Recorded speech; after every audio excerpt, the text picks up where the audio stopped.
I never clicked the button. I could have not clicked the button. Yeah, I am possibly. recording. No, I clicked it. Yeah, Did you? So, Huh? It says end stream. no, I don't know I've not why liked YouTube is being dumb. any of them that I like. We might be having a slow internet today, but we've got it. We've got it going and recording. Zach, I never really, ever talked to you about that. I was wondering, as someone who did like the cartoons, I just have to click on it. I didn't like the movies. I like parts of the movies. I like, you know what I mean? It's like I can watch some parts. Some of it's decent. Some of The only part that I like, and then it comes right to my forefront of my mind. Oh my God, Megan Fox. Well, I was about to say every scene. I can watch every scene with Megan Fox in It's it. when Prime, and you'd have to have watched the original Transformers, the movie reference. It's when Megatron must be stopped no matter the cost. Yeah. And he transforms into the truck and rolls off. And then in the movie, actually really dies. And that is a rendition from the movie. That's the only thing I liked. I liked what I liked about him was, I think, definitely I liked the CGI because, sometimes when you watch them actually transform, you're like, wow, they really did a lot of detail for how they got all of the different parts of the machines to move. But I think they did too much in the detail. Like I appreciate that. I understand though. the gears. You didn't have to show me the gears. I appreciate that. I don't like that at all. I understand that a door can turn into an arm. Make it as simple as can be. I don't need to see all the gears and the bolts and all that stuff. That's where it lost me, and I guess maybe some of your friends as well too. Well, no, that more for them it was just all the big explosions and stuff for the fight scenes, and I'm like, well, what else do you expect? They're huge mechs that are fighting. But to me, what I really enjoyed about it was, I think it was the second one is when they really started to tie history in. Right, I like anything like that. And the Indiana Jones. Yeah, and some people are like, oh, well, that's kind of a stretch. I'm like, is it really, though? That's the point of the show. They're aliens from... It's what's supposed to make it so interesting. Like, come on now. So that's what I liked about it. All right, well, I just... I thought it'd be funny, this, every time Terry sends me... some type of ridiculous ass text, I'm just gonna start responding with aliens because then he shuts up. We've had an interesting week in sports stuff. I don't know what y'all talked about on Monday. I didn't catch the show this Monday. But Zach, the aliens on The Simpsons predicted this so long ago.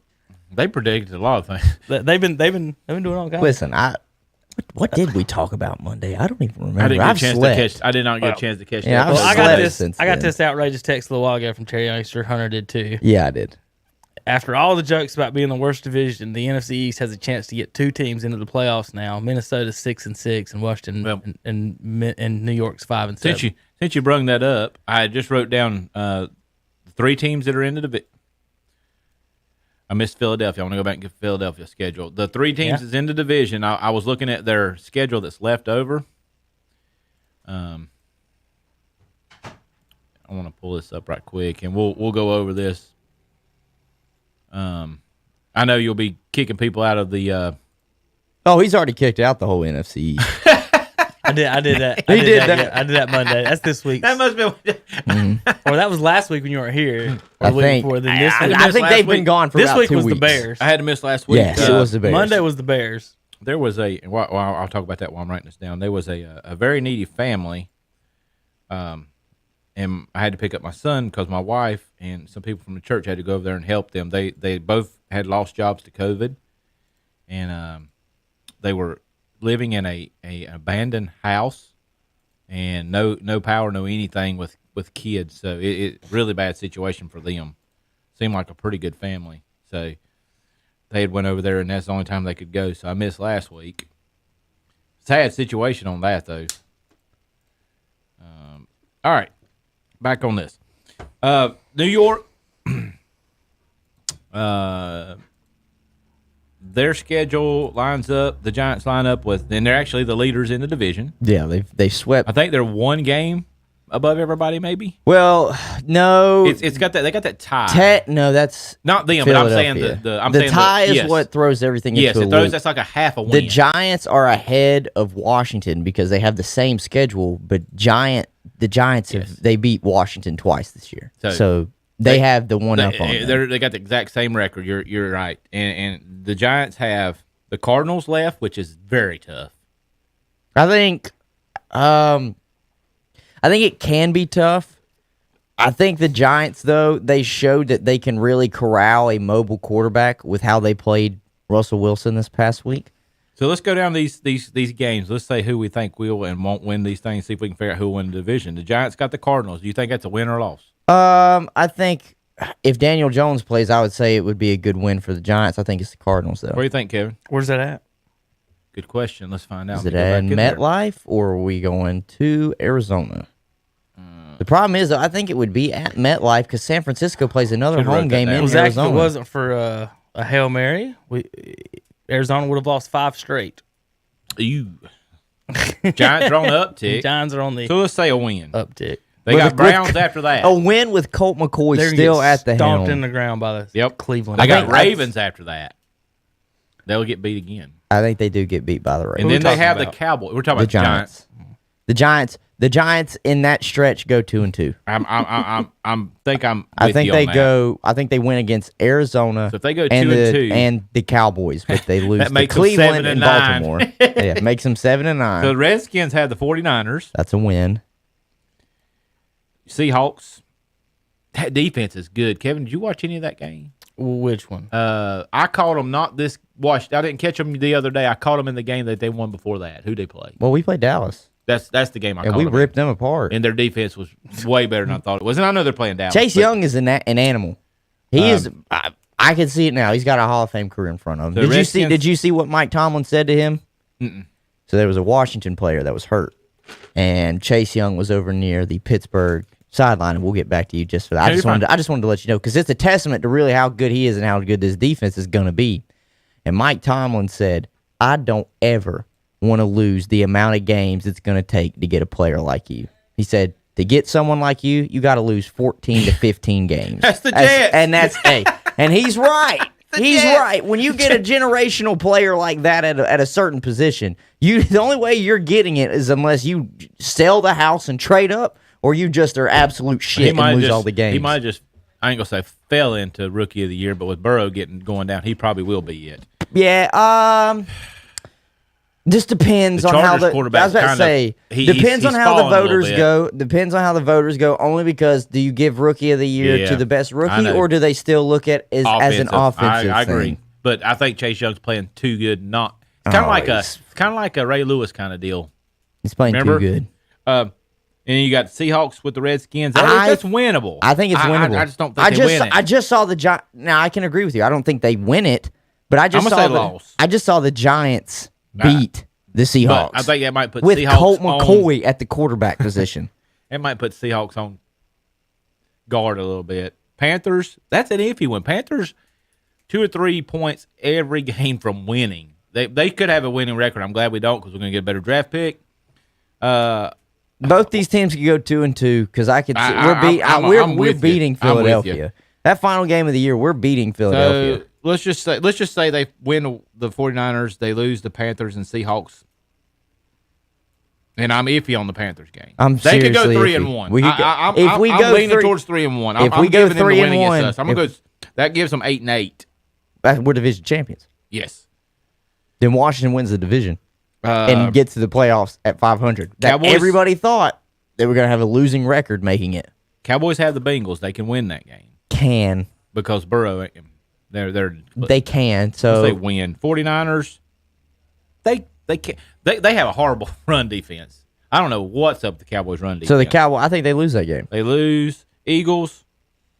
I don't even want to watch either one of them play. I'm gonna say win. I'm gonna say Giants loss. So that's gonna put them at 5. Yeah, well, they're 3 games. They're done. No. Oh yeah, no. The Cowboys have lost too many games. They're done. And the Eagles, it doesn't matter whether they win out. Eagles have a tough schedule. They have the Saints. That's an L. They're losing. They have a Cardinals. That's an L. Yeah. Cowboys, they might win that. Not only that, you know who's playing this weekend? Washington. L. You know who's playing this weekend for the Eagles? Jalen Hurts. Jalen Hurts is the quarterback. Now, whether or not that gives the Eagles a spark, because who would have thought? Looking at this game scheduled before the season even started, you thought, oh, It's going to be Carson Wentz versus Drew Brees. Yeah. No, it's going to be. That's the way they set it up. Now it's going to be Jalen Hurts versus Taysom Hill. Because. And really, you have to look at it as the Saints' big, nasty defense against a struggling Eagles offense. The Eagles have a pretty good defense too, but I don't think the Eagles come out on top. Jalen Hurts, he's going to be a nice change, and it changes that game to be something that I want to watch. It's going to be very interesting. Because I want to see how Jalen Hurts plays. But outside of that, I think they can't beat the Saints. I think the Saints go in there and wait, or is this in the Superdome? Is that in New Orleans? Either way, I think the Saints win by 2 touchdowns. I think it's a 14-point game. Or at least a double-digit point game. Even 10 points. I think they're a double-digit better team. They're playing at the Eagles. That's not going to help the Eagles either way. The Saints are 10-2. Oh, they're playing in Philadelphia? Yeah. Well, Taysom Hill, he's no Drew Brees. We know that. But maybe he plays in colder weather better than Drew Brees normally does. I don't know. I think the Saints win regardless. Like I said, I think that they're easily a double-digit favorite. I don't know what the spread is on that. It's obviously too early. I think or not too early. It's this weekend. No favor to win right now. No favor? Okay, so it's even. There's nobody. I don't agree with that. Well, you know, got a 3-8 team. Well, here's the thing, though. You know exactly why they have not put a spread on that either is because you've got Jalen Hurts in there now. If it's Carson Wentz, I bet you there's a spread on it. But now it's hard. He's horrible. It's almost a pick 'em. Were you a Wentz fan? I do like Carson Wentz. I do like Carson Wentz. I listen to what a lot of people have said about Carson Wentz just to try and gauge, what people are seeing in him. Because I'm seeing some things too. He's forcing the ball when he's in the pocket. He's holding on to it for too long. And you want to know what I really think it is? And people are going to say, oh, you can't say that. Tom Brady used to work with nobody. I think it is that he doesn't have much help. And you got to remember, Carson Wentz isn't Tom Brady. So he can't just make anybody work. It's better if he can. The guy that they just drafted, Jalen Reagor's been injured for most of the season. He's come back for the last 2 games. They had Deshaun Jackson, but Deshaun Jackson got hurt. Alshon Jeffrey was hurt all year, has been back for the last 2 games, and he runs like he's got a piano strapped to his back. I mean, Alshon Jeffrey's washed. He's been without his tight ends on and off. Week. Are they sitting Alshon Jeffrey? He's got some soreness. Oh, does he now? Does he? I mean, it's just, there's no, if you look at the weapons-wise for the Eagles, it's the reason why Tom Brady became so frustrated with New England is there was nobody really to throw to.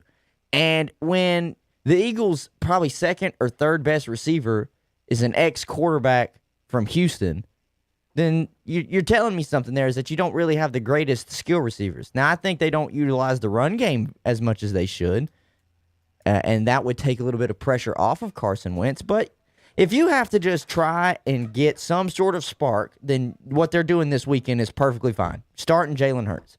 I was listening today to Colin talk, but it was Joy that actually made the good point. Joy said, you almost had to make this move if you're the Eagles because it looks bad to the team as a whole. If everybody else on that team, if they play bad, they could be benched at any moment.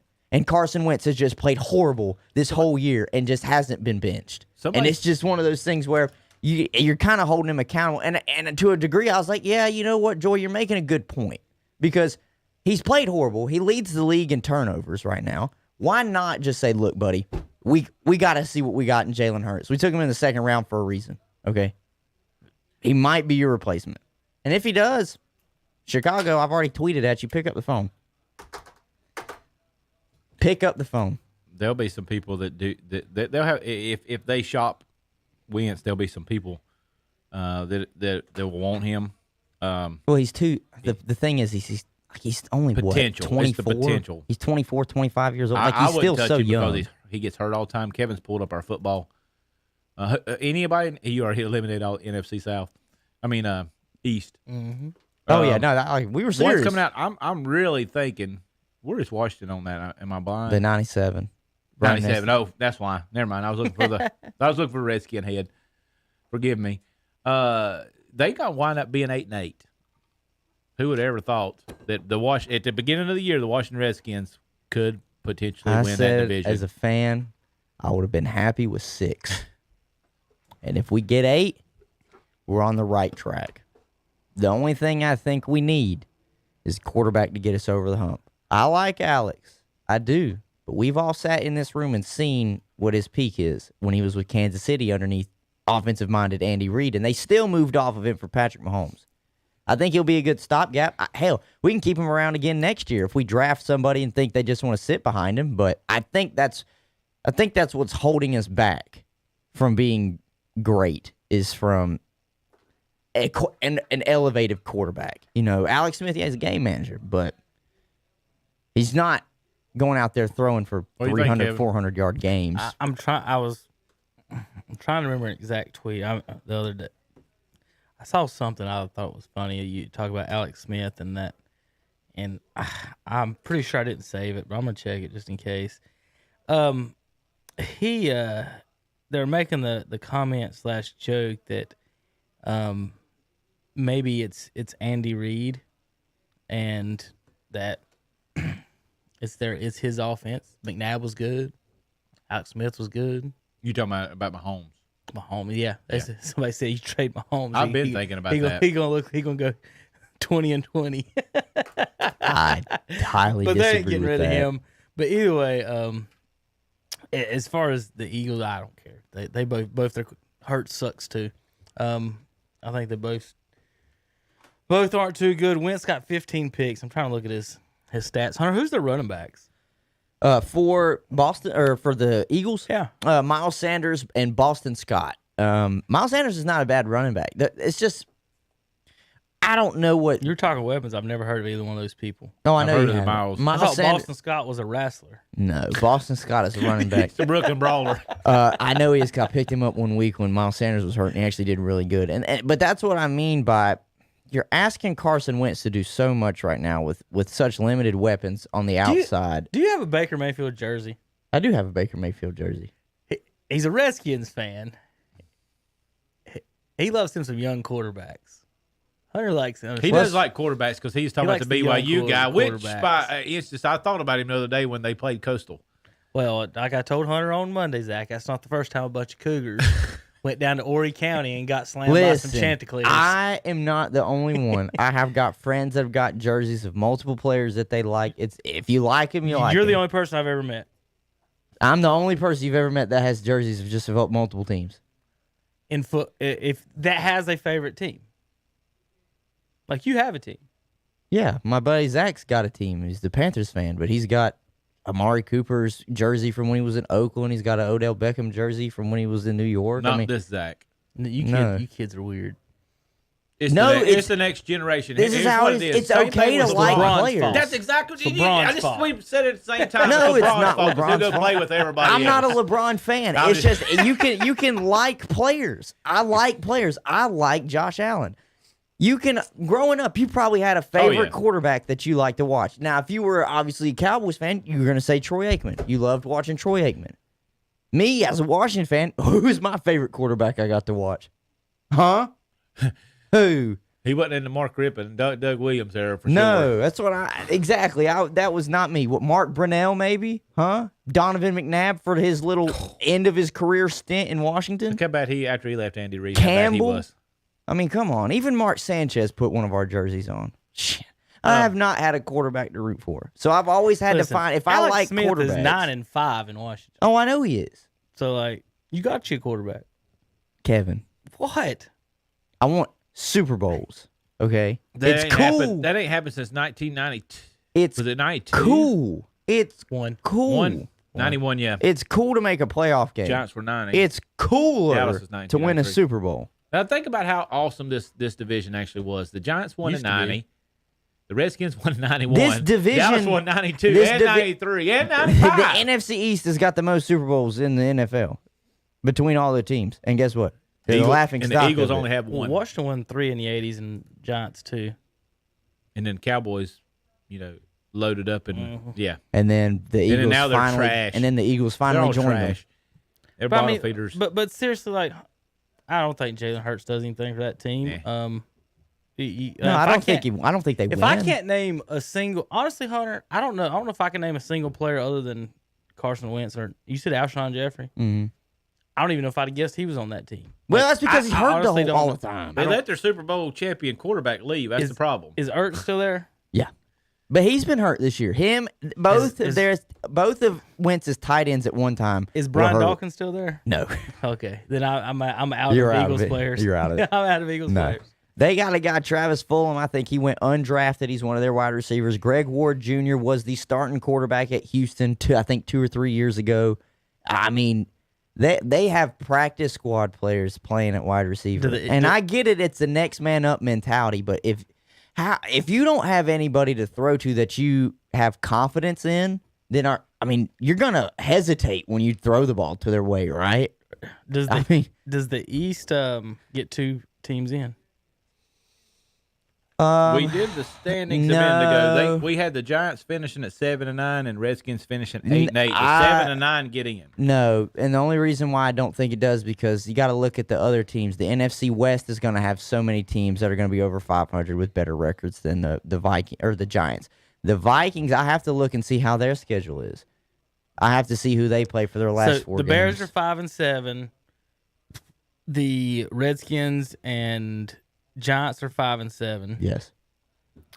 Cardinals at 6-6 and Vikings at 6-6 are tied for that 7th spot now. So you kind of got to jump to at least 2 teams, the Vikings and the Cardinals. So if one of those teams gets to 8-8, Hunter, well, one of them gets in regardless. Well, one of them gets in regardless. Not necessarily. Yeah, because of you got to win the division. You're talking about East. Yeah, East. I'm talking about East. You're just talking about. Does a second team get in it? Yeah, they'd have to be. Oh no, I don't think so. I think that you're asking too much for. You're asking Minnesota. 2 NFC East teams to win 4 games. Yeah, and they've only won a grand total of 5 so far.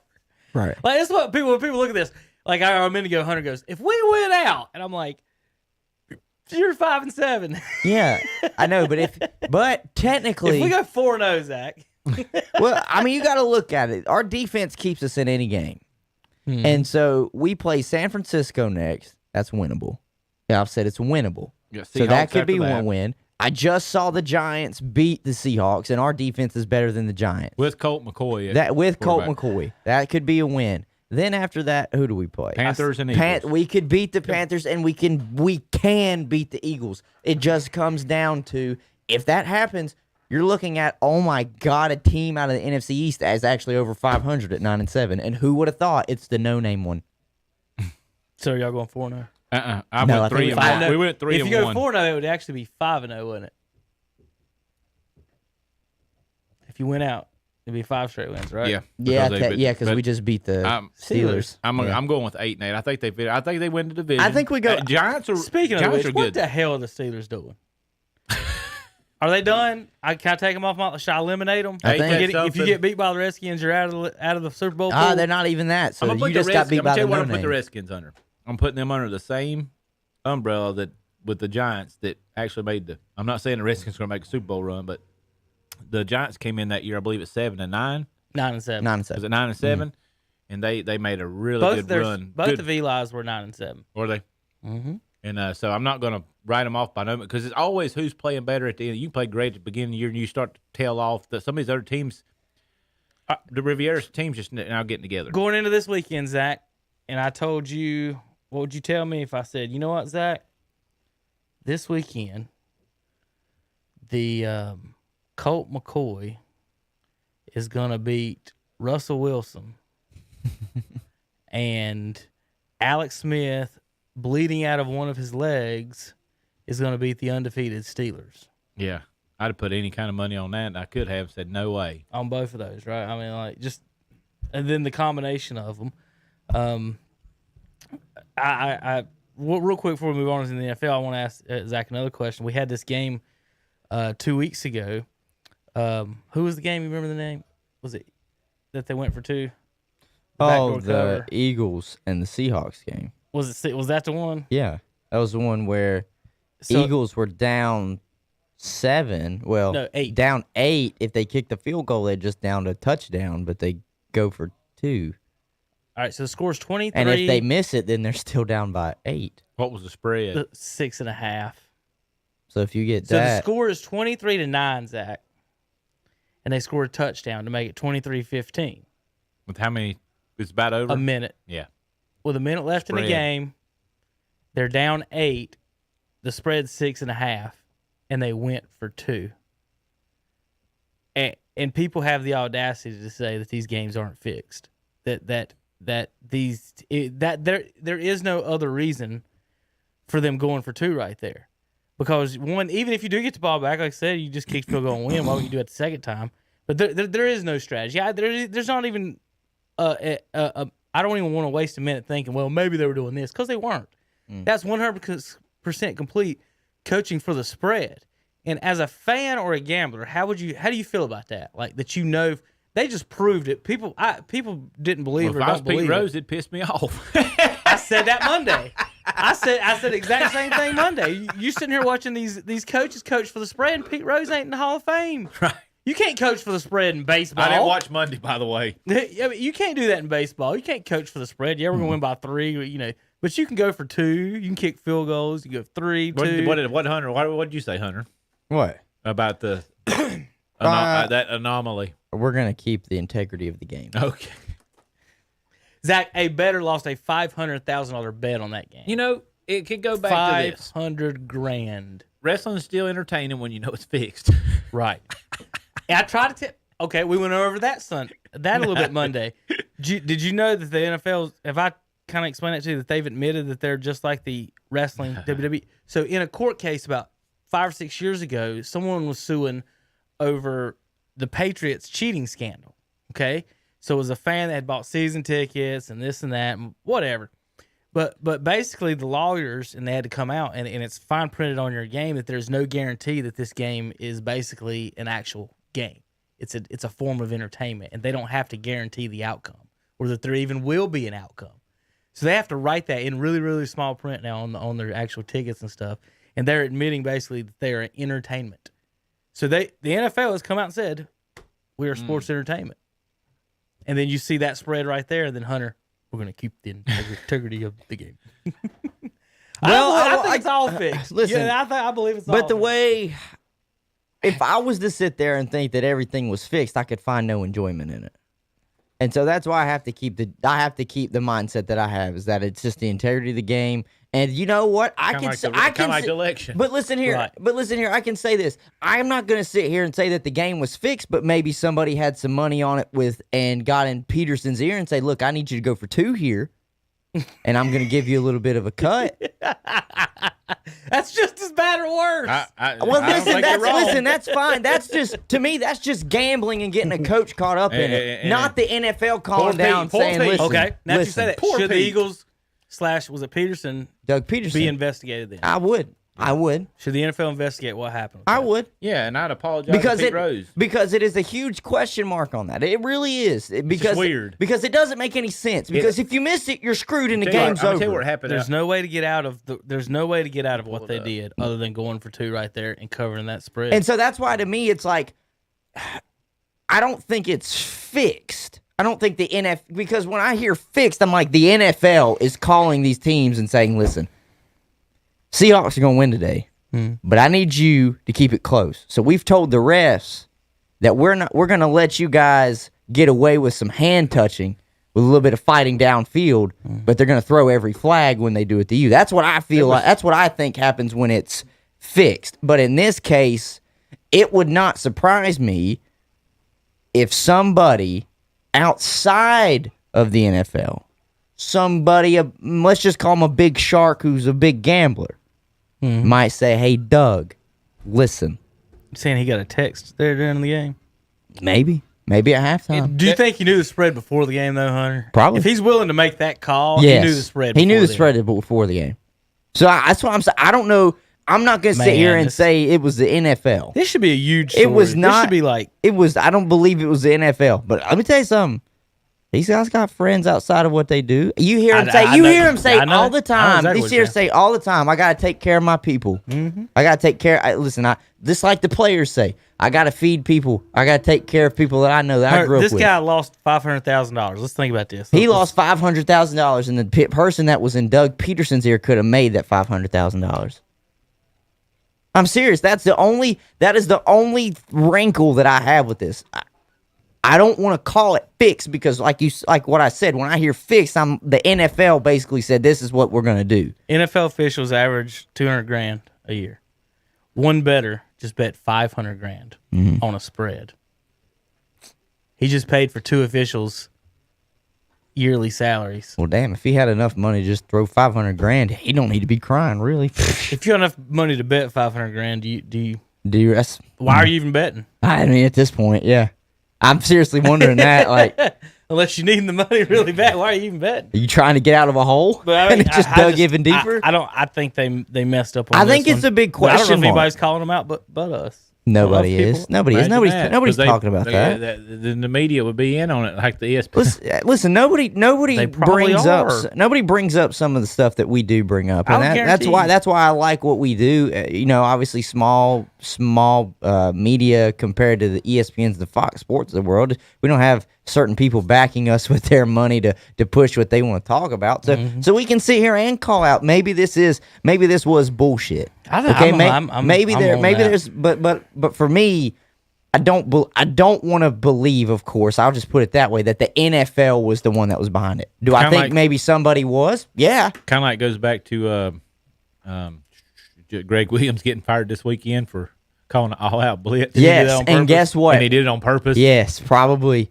Listen, I thought about that too. When Greg Williams was going in there, probably for his exit interview or whenever they called him to come in and talk to him, the owner was probably like, "I really appreciate what you did, but let me tell you something." Some money. He said, "I appreciate for what you did for us because you kept us in mind for that number one pick." Exactly but this looks really bad on us. So what I'm gonna do for you is I'm gonna fire you so you don't have to be around this shit organization anymore. But you might be looking for another extra comma in that bank account. Did the GM fire him or did Gase fire him? I think Gase did. If Adam Gase fired him, Adam Gase, what do you expect? He's gone too. What do you expect? He's gone too. Because, really, when I saw that the Jets fired a coach, I was like, oh, it has to be Gase. And then I read it's Greg Williams. Like, damn, y'all couldn't have just done a double firing? You said look at both of them and say, y'all both shit. Get out. They want that. But if I'm telling you, if I'm the Jets, I would have. How does Greg Williams always end up on a team with a coach getting fired? I know. He's been on a lot of teams as the head coach. He should be the head coach of the Browns. Greg Williams? Stefanski's doing a really good job there. I don't know if Greg Williams gets the opportunity at a head coach. I'm impressed with the Browns this year. They got a tough game coming up Monday, I believe it is, with the Ravens. But okay, I think they can wax the Ravens. Ravens ain't impressed me the past 2-3 games. Ravens ain't beat anybody good this year. Well, that's the same thing. You said earlier, what's wrong with the Steelers? That's what I've been saying though. Tom over here, what was it? I think Saturday? I'm not trying to throw Tom under the bus, but he was saying, Hunter, they're undefeated. I'm like, well, who have they played, Tom? I mean, they played backup quarterbacks. They've played everybody with a losing schedule losing record under the sun. Like, they ain't played nobody. So when they actually faced a good defense, it exposed them a little bit. They don't have a run of a game. Oh my God, no! We held them to 29 rushing yards. I mean, you couldn't have at least gotten to 50 or 60. I think that game's probably a little bit more towards the Steelers. What was the final score? You won by 6? 23. 19, yeah. Well, 19-13? No, 23-17, I think. You stopped them on the goal line, right? So we stopped them once on the goal line. We stopped them twice on fourth down, and that was one of them. That was the Coastal game. They stopped them on the goal line, right. 1 yard line. That's the ball game. So, you know who did it too? So that's Chase Young. All right. So anything else in the NFL? Nah, I'm good.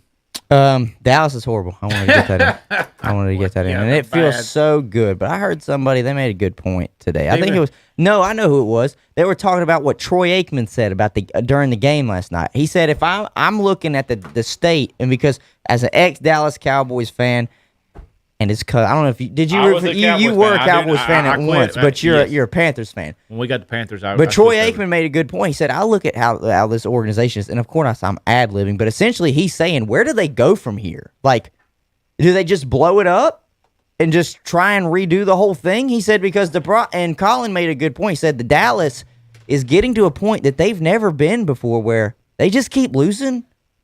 Nobody's going to give a shit about the Cowboys anymore. America's team is, but they lose. I trade Dak.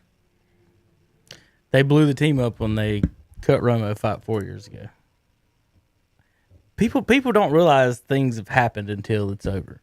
I tried to explain to Terry then and Tom and any of you guys then that you can't sit there and pay a non-game changing quarterback any type of money and expect your defense to be any good. And they're talking about franchising him. 37 to almost 40 million again next year. So their defense is garbage. 32 points a game, and they gave up last night, 34? They was 150 rushing yards in the first half. Yeah, it was 34. Lamar Jackson didn't play 15 days and ran for 90-plus yards and a touchdown. So they have no defense. So you can talk about, and that's the thing with Dallas, and that's the problem it's been with Dallas since Darren Wilson retired, is that, hey, we got a good wide receiver. Mm-hmm. We got a quarterback. We got a running back. We got a tight end. We got some linemen.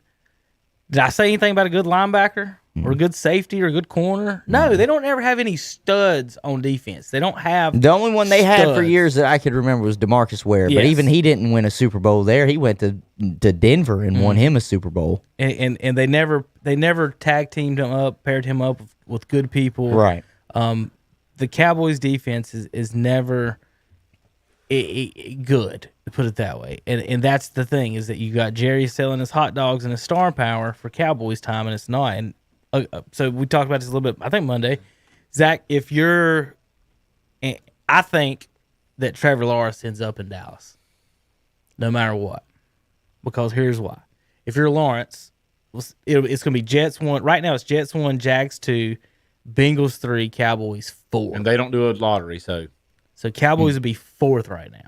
That's not a big jump from 2 or 1. Lawrence, all you got to do is say, I'm not playing for the fucking Jets. Or the Jaguars. He could pull Eli or Elway. Easily. He could. And who's going to blame someone for saying, I don't want to play for the Jaguars, I want to play for the Dallas Cowboys? All right? Jerry at the 4 spot. You don't think he's got the money, the wherewithal to move up to be on TV? If he picks Trevor Lawrence, the Dallas Cowboys will be on TV for the next 6 months. He's got the capital every to do it. Single day on Let's just Sports say Center. I'm going to throw this out here just as a blanket statement. You got Dak Prescott, you got the 4 pick. Would you give the 4 pick and Prescott to go up to 1? Would they take it? Absolutely, I would. Would the Jets take it? I'd offer Andy I Dalton. think the Jets would take it. I'd offer Andy Dalton in the 4. And see, now you got Dalton and Sam Darnold. You want to get that salary off of him too, though. No, I'd package You don't Dak have Prescott. They don't have it. He's a franchise. They didn't sign him yet, did they? He's just a franchise tender. They don't have to pay him nothing. No, I'd package Amari Cooper with it. That'd be a little bit more enticing. Yeah, if you could, because they have the wide receivers. I would give them anything they want for it. Yeah. What on Dallas are you turning have down? Zeke, 'cause he's That's horrible. what I'm saying. What are you turning down? Fat Zeke? A one-legged quarter? You got a one-legged quarterback, a fat running back. What are you offering? What are you offering? This was his undoing because evidently that's all he's doing. Chunky soup. Just scoop the hell out of it. He needs to be the chunky soup. He needs to be the Donovan McNabb now. I'm telling you. He had 3 carries inside 10 last night, and he didn't bounce at one time. The problem, your fat butt didn't bounce at one time. The problem is that if you're Dallas, you just have to be able to look yourself in the mirror and say, we just got to blow it up again. Because if you can sit and say that it been blown up. No. I'm just saying whatever they have tried to build with Dak, you have to just blow that up again. Zeke is old Tyson. But there's nothing to blow up, Hunter. He's sitting on his butt. Because your defense is already blown up. All you got to do is just let your quarterback walk.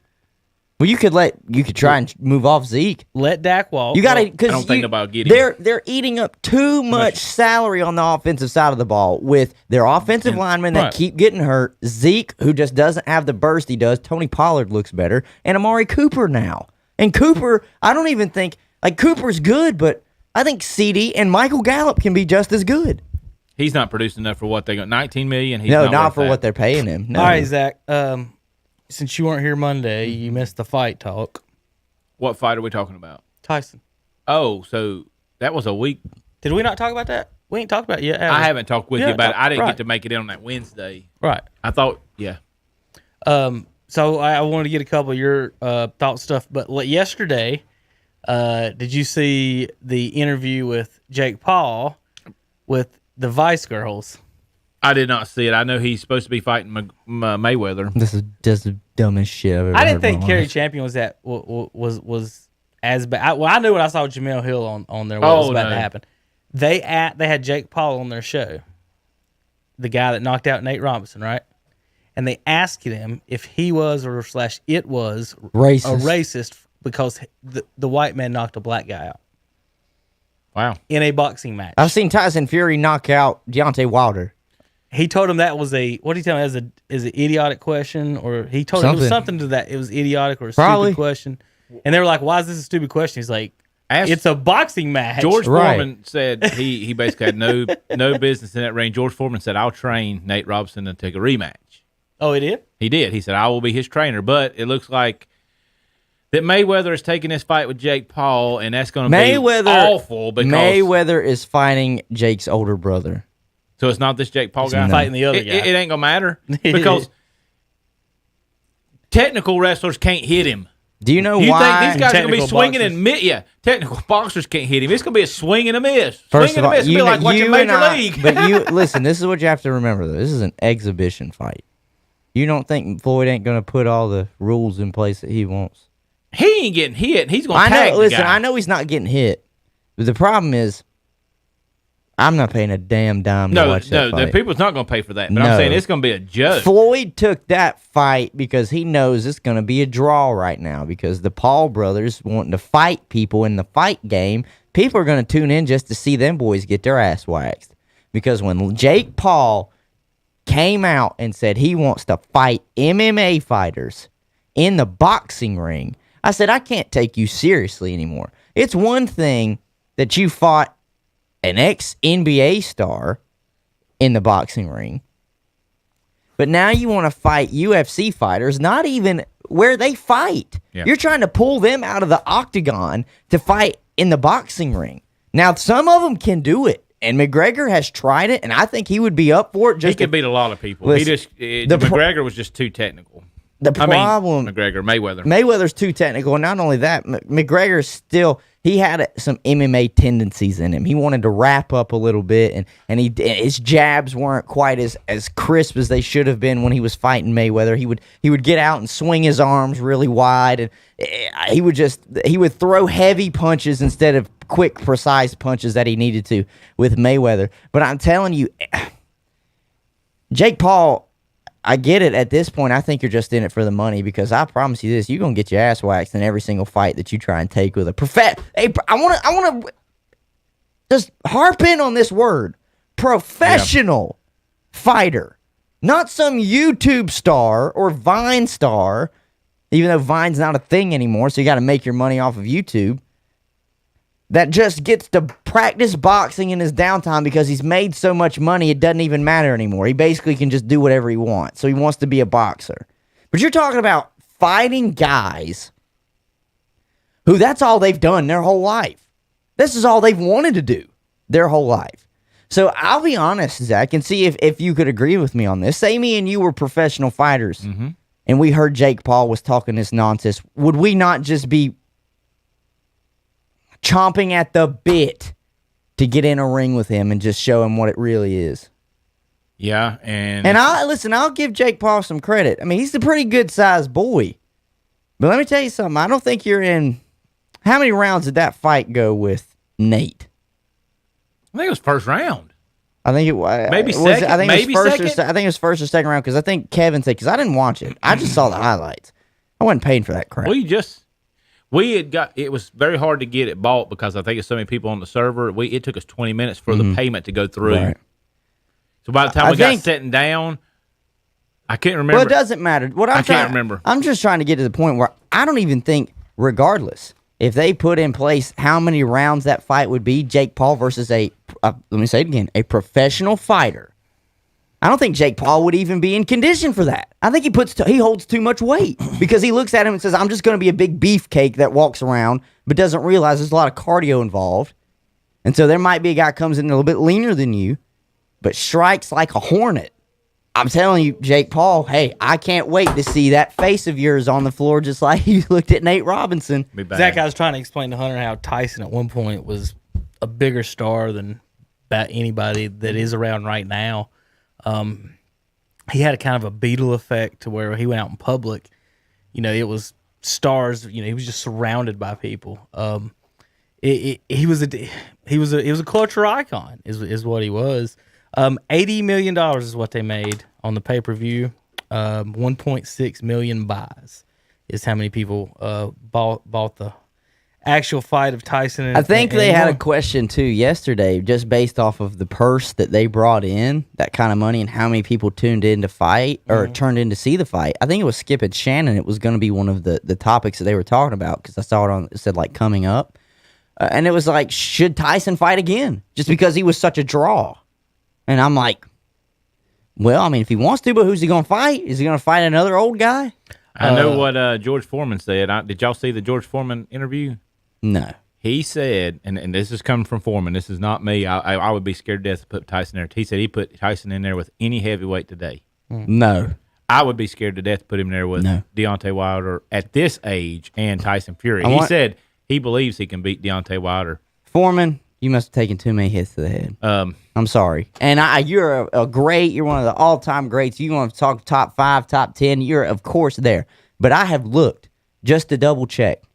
Deontay Wilder is 6'7", and Tyson Fury is 6'9", and we're talking about Mike Tyson, who's just under 6 foot. Like there is a massive difference in not just height, but the weight that those guys are carrying. Well, some of them are fighting at like 245. When he was 25, I'd pick him. Yeah, I mean, I'd pick him to win at 20. Hunter at 25 years old. There's no reason until Riddick Bowe knocked him out, and there's an argument over the count, whether it was long or slow. Buster Douglas knocked him out.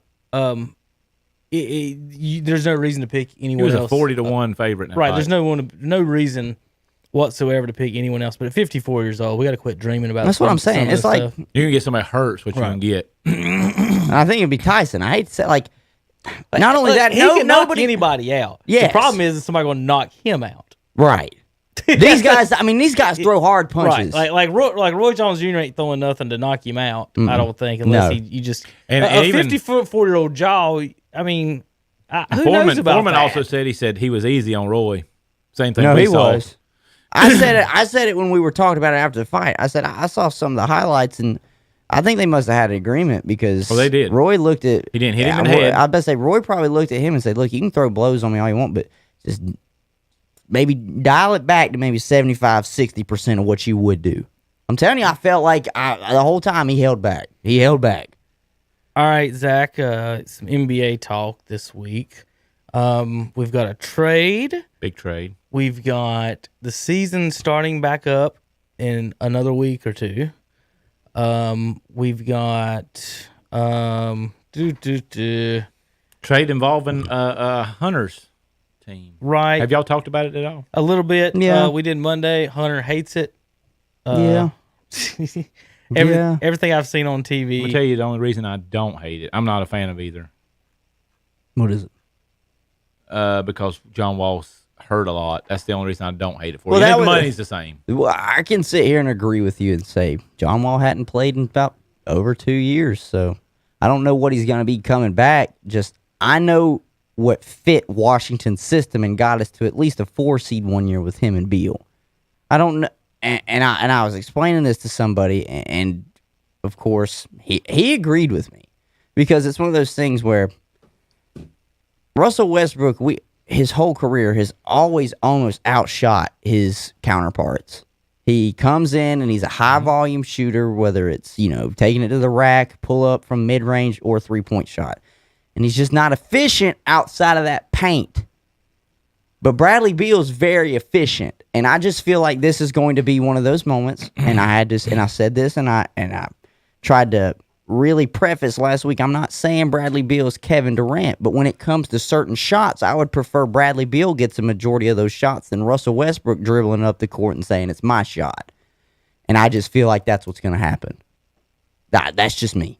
We're too young, though, for me to even consider we're making any noise. And if we get 6 or 7 seed, great. I mean, we made a playoff. That's what the Hornets are just hoping for this year. Me and Kevin's end, I'm still waiting on the Terry Rozier trade to come through somewhere if we trade him. It ain't looking like we're going to trade him, which confuses me a little bit. I can't. I'm having trouble finding the second guy, and it's another big man / person. I can't remember. But Hunter, I heard that Westbrook last year was third in the NBA in points in the paint. Yeah, in the paint, it's like Giannis. It might even be LeBron or another big guy, and then Westbrook is third in the NBA. In the paint. Yeah. In the paint, he's a force. At any point, Hunter, in their careers, I've never thought, and I don't know if you have, I've never thought John Wall was a better player than Russell Westbrook. I've never said he was a better player, but it comes down to one of those things too, where even if we would have done the trade John Wall for James Harden, I don't think James Harden necessarily makes us like he's a better player than John Wall. I can say that, but I don't necessarily know if that makes our team better. I don't like his style. I don't like his style. I don't think it'd be good for him to go to 76ers and that to me is what it is with Westbrook. It's his style. It's his style of play. It has nothing to do with how hard he plays or if he's a better player than John Wall. It's, to me, basketball can still be won at this level through a team game. The Warriors showed you that. Granted, they had 3 of the best players in the world, but just that style of basketball that they played, where they were the ball movement, getting it to the wide open shooter, it still works. And Russell Westbrook, and I'm just going to say it, and John Wall falls into this conversation too. And it's the thing I've had against the Carolina Tar Heel basketball for the past few years. Basketball has evolved into a shooter's league. You got to be able to shoot efficient from 3 points in the mid-range, and he just doesn't do that, Westbrook, on a consistent basis. So that just to me is, I feel like we're almost in the same spot I think that we would have been with John Wall, just fighting for maybe a 5 or 6 seed. That's fine. Just to get put out. That's fine. Well, I think that you guys are going to be better than you were last year. I like him better than. I don't think it's that hard. Than John Wall. That's true. We were in the playoff position and then lost out in the bubble. I don't see any negatives for you guys actually. At all. I think you're going to be a top 4, maybe 5 team at the worst in the East. You can be way better than the Charlotte Hornets. Speaking of the Hornets, actually, Zach, Hornets were working on a trade for Wall with Rozier before Wall ended up going to Houston, is what I just heard last night, or is what Washington. And again, it still throws in the trying to get him. Hornets ended up getting LaMelo instead, and then said, let's just not do this. So it was going to be Rozier package for John Wall was the original. I would have loved that for y'all. Well, that would have been great for Hornets. That would have been great. Doo Rozier. I want you to think about that. John Wall and Gordon Hayward. Same floor. I mean, that wouldn't have been bad. No. It wouldn't have been bad. It would have made you what I've said that you kind of already are just based off of who you draft and you got Gordon Hayward. You're interesting. People are like, well, let's see what happens here. And in the East, sometimes being interesting is the best thing you can be because for the rest of the East, they're just kind of garbage. I will say this, though. I think Charlotte's going to get some ESPN games this year just because I think they just came out with that and there wasn't any. There wasn't any. I don't think there was. I don't think there's any. I don't think there's any national. They don't care about. I don't think there's any. They drafted games. LaMelo. No. Oh wow! Then that was a PR fail. The NBA did announce that they were going to crack down on them resting players that are healthy. Good. They also announced that they have not thought about whether or not they have any cancellation requirements or. I have seen as well. No I think that. Because, see, I'm glad that you said that, though, about cracking down on healthy players not playing. Mm-hmm. I've seen the report that says LeBron James and Anthony Davis might not even be there the whole first month. Right. It said LeBron's already said he's not going to be there the first game, at least. Right. So I'm sitting here, and I'm like, well, how many if the NBA does that, then they're going to step in and nip that in the bud and say, sorry, LeBron and AD, you thought you were going to have games on and off during the first month. You're going to have to play. So... One thing, Zach, I find odd in when they talk the LeBron and the Michael and the greatest of all time, which to me it's an insult to even bring it up. But let's see, one thing they never talk about, which I just find weird, that not only is Jordan 6-0 in the Olympics, he's 2-0, one in college. Win. In the 11 years, this isn't the stat I'm going to, but this is a fun one. In the 11 years, LeBron was in Cleveland. He won 1 title and said he's the greatest ever for doing that. Michael won 6 and 11 in Chicago. They've never won anything before or after he was there. But one thing nobody ever brings up, which is just weird to me, is why does nobody ever talk about points per game all time? He's number one. We're not just talking about overall point score. We're not. Well, I'm not just talking about. We're not just talking about. Well, in the finals, we're 6-0. If in the history of basketball, he's number one in points per game. Only 2 people have ever scored more than 30, and the other guy was 7 foot playing with people that weren't. A lot of them weren't 7 footers. This dude is 6'6", the all-time leading scorer. Now, people are like, wait, LeBron's going to have more points than him. Kobe's got more points than him. That's a longevity Karl thing. Malone's got more points. Right. Kareem's got more points. And he missed 2 years. So if you add his 2 years back in with 30 points a game at the amount of games that he played. Wait a minute. I'm glad this is what you're going where I want to go with this.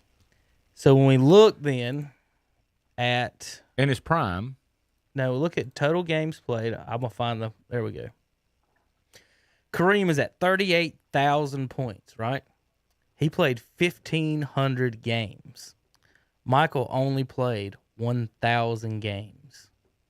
Kareem played half of Jordan's career. But 500 is 30. What do you average? 30 a game. 30.7 or something like that? 30 points. If you just do 30 times 500, Hunter, what's that? It's a lot. You can't do that math. It's 1,500. 30 times 500. 15,000. Mm-hmm. 2. We'll skip a 0, then go 1, 2 zeros. 15,000 points. Kareem's at what, 38,000? 38,000. And then Michael's at 28? No. Michael's at 32. So if we added... He's at 47. Michael's points per game to his total, he would be at 47,000 points. Now look at Kareem's number. 38,000. If Michael played and kept that same average for 500 games, remember he skipped 2 years, so there's 160 games right there. Yeah, skipped another 2 years before he went to Washington. So there's you 320 games right there. If he played at Hunter, he would have 47,000 points, 9,000 ahead of Kareem Abdul-Jabbar. It wouldn't even be close is the thing. It's not like it would be, hey, he probably would be the all-time scorer. No, it wouldn't even be effing close. In fact, let's see. In less games, Dirk played the same number as Kareem. So this puts you in a good number for them. Pretty much played the exact same number of games, and Kareem had 7,000 more points than Dirk. With no threes, Hunter. If Jordan gets his 2 years back, you can add 4,800 points to. If he gets his 2 years back, you add 4,800 to him. That puts him right behind Kareem, ahead of Karl Malone, and still 300 games behind him. Because fair assessment. So yeah, I'd say fair assessment. Give him 2 years. He's at least number 2. I mean, it's insane because Kareem played forever. Right, Kareem played 1,560 games. The Chiefs got the most on it. Yeah, Robert Parrish's most, 1,611. Vince Carter's third. Did you know that? Not surprising. What about Dirk? Dirk is Vince fourth. Carter. Yeah, because if they would have to be Stockton 5, Malone 6, Garnett 7, Duncan 8, Reggie Miller 9. Clifford Robinson has played the 10th most games in NBA history. Zach. I think he just died this year. Yeah, Cliff Robinson has played the 10th most games in NBA history. Kobe 11, Paul Pierce 12, Gary Payton 13, Moses 14, Elvin Hayes 15, Ray Allen 16. And then the next active is Joe Johnson 17, and then LeBron at 19. All right, Zach, there was a big tweet this week that went viral about the NBA, about James Harden. Mm-hmm. Guy said that Harden is the greatest Rocket of all time. Ooh, I saw that. You sent that. That's bad. You sent that text, and I was that like, is wait a minute. Horribly bad. They got one of the top 50 players in Hakeem. I got Hakeem in top 10. Yeah. I mean, center-wise, even you. Why do people shit on Hakeem? Or why do people not give him the credit that he really deserves? Because he played for Houston. Like, you put him in the Lakers jersey. Is that all they would ever talk about? Like that's what if he's a Nick? Yeah, instead of Patrick. I mean, he swept Patrick Ewing. He swept Shaq. He beat Shaq. No, he didn't sweep Patrick Ewing. He swept Shaq. He beat Patrick Ewing. He kept Barkley from the championship. It's very good. Almost every year but one. It was as good as the Skyhook. The thing about those Western Conference teams then, like, they were all so good they would knock each other off. Seattle was still there. Like they rotated knocking each other off. I mean, Utah Phoenix, getting to 2 finals Utah. blows my mind. Of all those teams, that I did not think they're the best one of them, and they got to 2. Like they didn't get to have to play Akeem. They didn't have to play the Spurs. They had a good setup. You talking about Houston? No, you're talking about Utah. Yeah, they had a good setup. They had some shooters. It's just that's why Houston. We forget about their shooters. Like Akeem Olajuwon just destroyed Shaq in his prime. And they had Kenny Smith and Vernon Maxwell. What? Put it this way, Zach. Of all the centers who have ever played, is he not the one, if not Wilt, that could get you 25 on whoever's guarding him, and also keep the other guy from getting 30 if you need? I don't know what his averages was, but you'd think he'd get 24, 10, and 3. I'm talking about blocks. His career's average is 21.7, but that's not in Houston. I mean, they talk about did he finish somewhere else? They bring he James Harden up. I don't remember that. And he was on Vince Carter. Muggsy Bogues was the starting point guard. With That's Vince, horrible. Tracy McGrady, Anthony Davis, and Akeem He must have Olajuwon. been really keen. If Harden is the greatest Rocket that there ever been, wouldn't you think the Rockets would have already had a championship by the time? They That's all lost right. their He's chance got at that 2. championship when Paul went down. Akeem got 2. They would have had one. I truly believe Paul didn't get hurt. Here's Akeem's stats. But it's because of Paul, not Harden. The first Paul's better than he gets credit for. Remember when I told you John Wall has only got 2 20-point seasons?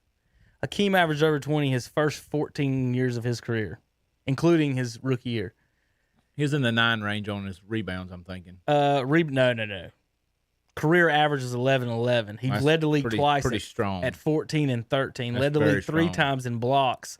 One year, his highest year in blocks, Zach, was 4.6 blocks a per game. game. I want people. That's ridiculous. I need people to And realize 14 something. boards that season. If they didn't call fouls for Harden as soft as they do, Yes. what would his Take real 5 points a game. score? Take Points per 5 game, off. yeah. So He'd be he would horrible. be what at 24 almost. Give him his playoff ones, his playoff average versus his regular season. I bet it's drastically different. Listen, James Harden, I will admit, watching him on offense, he's fantastic, what he can do, but they give him every bit 10 to 15 points at the charity stripe. He's going to Philadelphia. There's no way. He's coming. There's no way. He just sent out a tweet He yesterday. wants to go to Philadelphia. And I know he wants to. him there. I know Daryl he Morey. wants to. The problem is Daryl Morey has also come out and said he doesn't want to split up Ben Simmons and Joel Embiid. Problem is, you're going to do trade somebody on that salary's going to have to match up, or you're going to have to do a big package and give away all these pieces that you might have around those two if you want to bring James Harden in for I saw third. a good breakdown of just exactly what you guys are talking about, this situation. All right, so basically you're looking at where he can go and who can afford him. Mm-hmm. That's a huge contract. Where he going to go, who can afford him, who would want him there, where does he mix and all that. Where's he fit? Where's he And win? So basically what they said was Philadelphia will end up, so it comes down between Philadelphia and Brooklyn, and Brooklyn can only offer LeVert, Dinwiddie, and some picks. Philadelphia, I think that's a better deal for Houston. Would you take that instead of Ben Simmons and some picks? No. But that means that Philadelphia would have to be willing to move off of Ben Simmons. So here's where they're saying what's going to happen, and here's how it'll fall. Brooklyn can offer the poo-poo platter, and go from there. Look, Karis LeVert is nice. I like Karis LeVert. All right, but then Philadelphia will say, well, we can offer Ben Simmons. If you're the Rockets, well, we'd rather have Ben Simmons. And you say, well, New Jersey or Brooklyn, do you not have anything else? Well, here's what Brooklyn does. Brooklyn then gets a third team involved, okay? So what they were saying is that what Brooklyn can do, for example, one of the example trades was Brooklyn could call Denver, okay, offer them who is either Dinwiddie or LeVert and some expiring contracts and something else, basically give them 150% what Michael Porter Jr. is worth.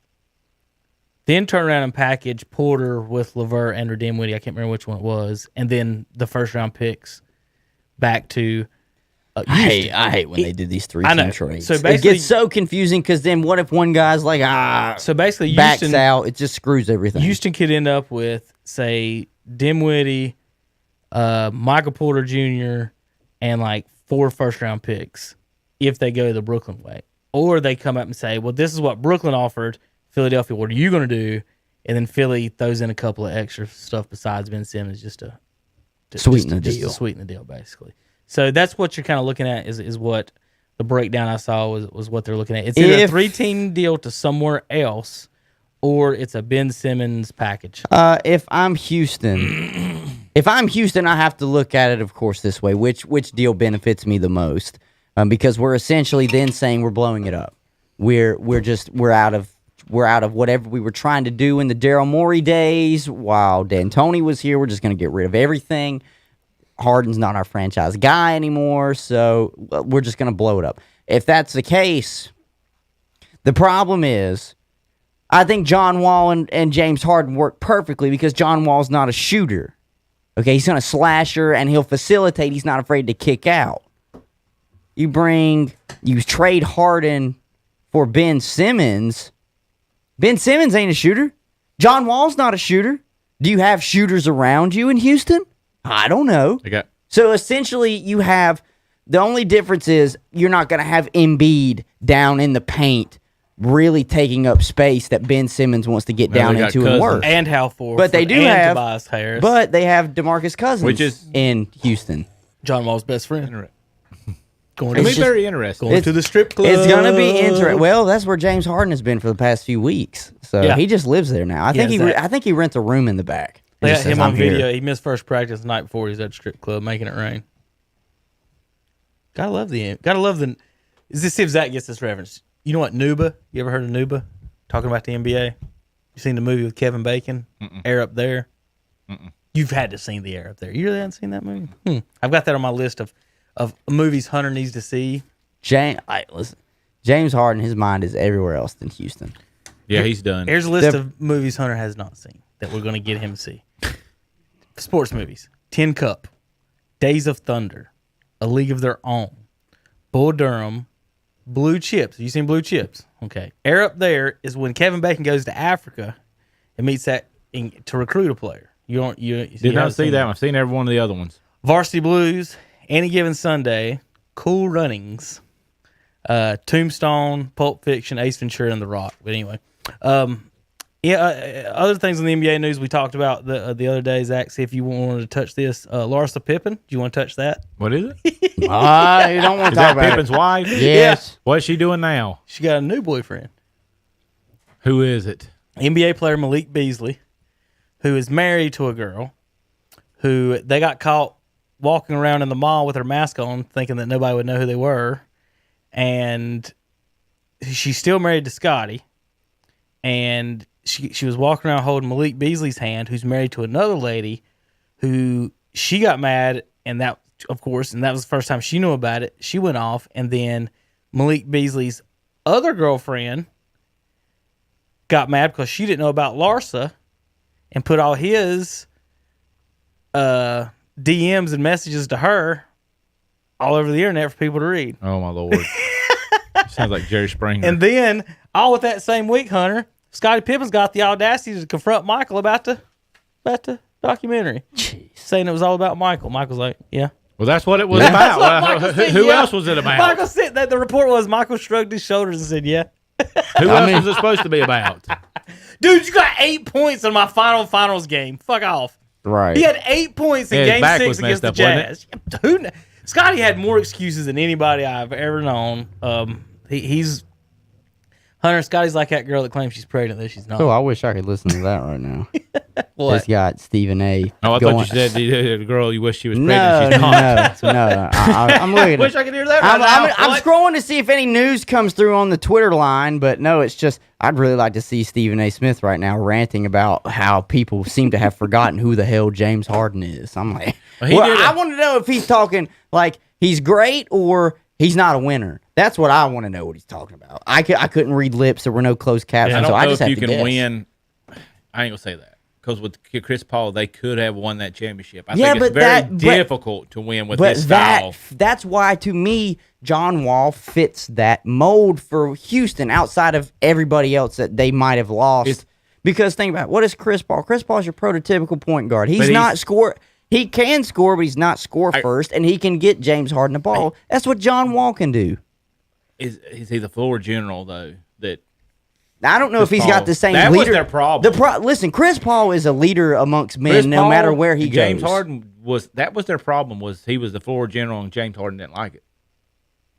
Well, then if that's the case, who was it? I think Better watch Phoenix. it was Colin that actually made the point. He said maybe Houston needs to look in the mirror and say, well, maybe the problem's not everybody else that gets ran off, it's Harden. So maybe you are better if you move off of him. But for what? Like he literally, and I know it's a new offense, but under D'Antoni, he literally was like 65 to 70% of their offense.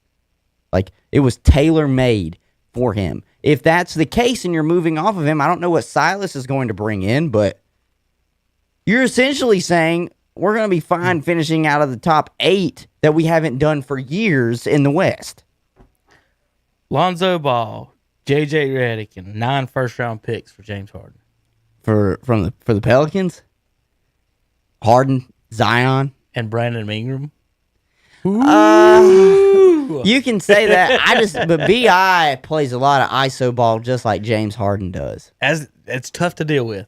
That's why I don't very think- tough. How do you guard that? Because somebody's got to match up with Zion. No, I know. And that's tough just physically. I need then you got to Zion. guard. Then you got to have somebody that can guard James Harden 1-on-1. And Brandon Ingram. Brandon Ingram, I'm serious, and I don't mean this as a You know who their shot center at is, BI. don't you? Steven Adams. Yeah, he's there. What have they got? Listen, and this is not a shot at Brandon Ingram, but to me, Brandon Ingram is a poor man's Kevin Durant. Like he might not have the scoring consistency as KD, but he's built just like him and can essentially shoot from anywhere on the floor. He's getting paid $27 million a year. Wow. Brandon Ingram. And I watched him play in the state championship game. And the guy guarding him decided to take a pay cut from $10 million to $1 million if he ever goes pro voluntarily. And this dude out here just crossed him up for $27 million this year. Man. That's a ton of money. Okay, they got Eric Bledsoe too. I mean, what? Well, they had to. Yeah, Eric Bledsoe was part of that trade package with Milwaukee. Right. What I'm saying is there any trade package there if you're Houston that would entice you? You want to see Brandon the Ingram, East preferably, don't you? They just locked him up. I'm pretty sure he just signed an extension with New Orleans. But I would say, look, if we're gonna send you a score, we want to score. Give us BI. Give us Brandon Ingram. We're gonna send you Harden for Brandon Ingram. And I don't know, because I don't know if Brandon Ingram's contract matches up with James. I think they can get 2. They easy. can well, if that's the case, I don't know who else you would want other You than. got to look at contracts. Other than that, back to contracts. Other than that, or do you look and say, I mean, we'll take Lonzo off your hands. You if got don't want him. 27 million up in Brandon Ingram. How much does how much does Harden make? 30. Harden's in the 30s. You got a mid-range guy. You could get a mid-level guy. So maybe a guy's on a rookie contract still. Lonzo sure as hell is on a rookie contract. I think this is only his 3rd or 4th year in the throws league. you in with John Wall. Is John Wall going to go to the shooting guard? No. Who says Lonzo has to start? It's true, too. If he can't prove it, who says Lonzo has to start? But here's, again, John Wall hadn't played in 2 years. That's another thing everybody's talking about, Hunter. You gotta be happy Russell Westbrook's there. I know. That's why I said it. That's the only reason. Hey, dude ain't played in 2 years and he's been drinking the whole time. If I have to pick somebody to watch in the NBA, he's the guy I like to watch because he attacks the basket. But That's why I like John. he attacks the basket too. I like John. He's a laid back attack John the basket Wall, guy. and it's biased too because coming out, John Wall was my favorite player in that draft. He was, and I was glad that Washington picked him because he was just so athletic and he was the fastest dude on the court night in and night out. And he can just make splash plays. And it's just I just hate, obviously, to see him go. It's just one of those things where I just hold hope that maybe he still has something in the tank. Even if he's not as explosive fast as he once was, he can still dish and dime the ball. I mean, he was always good at getting assists. I mean, he almost averages 10. He's at 9 on his career. So if he does, maybe you take 5 points off of what he normally scores. He's 15 and 10. I mean, that's fine. That would be fine for James Harden to play with. But if you were to make a trade, Houston, if you were trading player for player, Harden for somebody else, it has to be a baller. It has to be a score. You cannot set yourself back so far in the Stone Age, especially with a rookie head coach. I just don't think it's a. I don't think it'll be an easy spot to dig out of, because you've seen it. They'll blow up things that they have, mostly because obviously James Harden is kind of forcing their hand here, and they never get out of it. They never recover. Look how long Orlando has taken to actually be relevant to where they make a playoff since Dwight left. It just doesn't always happen. You know, you got to be careful about those things. Well, after Coach K got beat by 20 points, yeah, imagine he come out and said we shouldn't be playing. Now, wasn't he the same one about a month ago saying that if they don't have a college basketball tournament, they will not ever have college basketball again? He was the one pushing that like we got to play. Why? He's got to get his money. Why do I feel like Coach K is actually fringe considering retirement? He probably is. Just when he talks like that, I'm like, are you considering just hanging it up, The NCAA is worried about the end game. They're not as worried about the games we're playing right now. So, of course, I guess he got beat because everybody's got corona. No, none of his players have corona. So, the team just got beat. So for years, people that don't follow Duke, if you're not a Carolina fan, a lot of times you don't look up stats and stuff unless you have a dog in the fight or something. But people not from North Carolina, Zach and Hunter, they don't realize the hatred that people do actually have for Duke / Coach K. It's there. People think Michigan, Ohio State, and Red Sox, Yankees. No. Red Sox and Yankees will switch and play on each other's team. There's no Duke and Carolina coming together on this stuff. And one of the things that Carolina fans, and me especially, I've always pushed is Duke doesn't play out of conference road games. No, but they were forced to today. Out of conference road games that they don't play. They will not go play other teams. They always schedule them at a neutral site, and especially at the Garden up in New York. So since 1983, they have played 279 non-conference home games. So in 37 years, what's 27? What's 279? I got me. Well, they just lost a non-conference home game 2 games ago against Michigan State. And Michigan State dogged them. Bless me. They did. It got close at the end with little, ticky-tacky points that Duke was able to score in crunch time. But other than that, Michigan State controlled that game. I'm telling you, this is going to be a weird year in the ACC because I don't think Duke or North Carolina is going to be very great at all. So they average 8 home non-conference games a year and doesn't play any on the road. And like you said, most of the games when he does play people are neutral sites in Madison Square Garden. Things like that. Of those 279 games at home, Hunter, how many have they lost? Probably 3. 5. 274 and 5. And this is what I mean when they start talking about greatness in these basketball coaches and these college coaches. I'm like, man, they get a lot of bullshit wins off sorry teams like Western Carolina and things like that, as far as the Nick Sabans of the world, and Krzyzewski's got the most wins in college basketball history. Well, 274 of them are straight horseshit.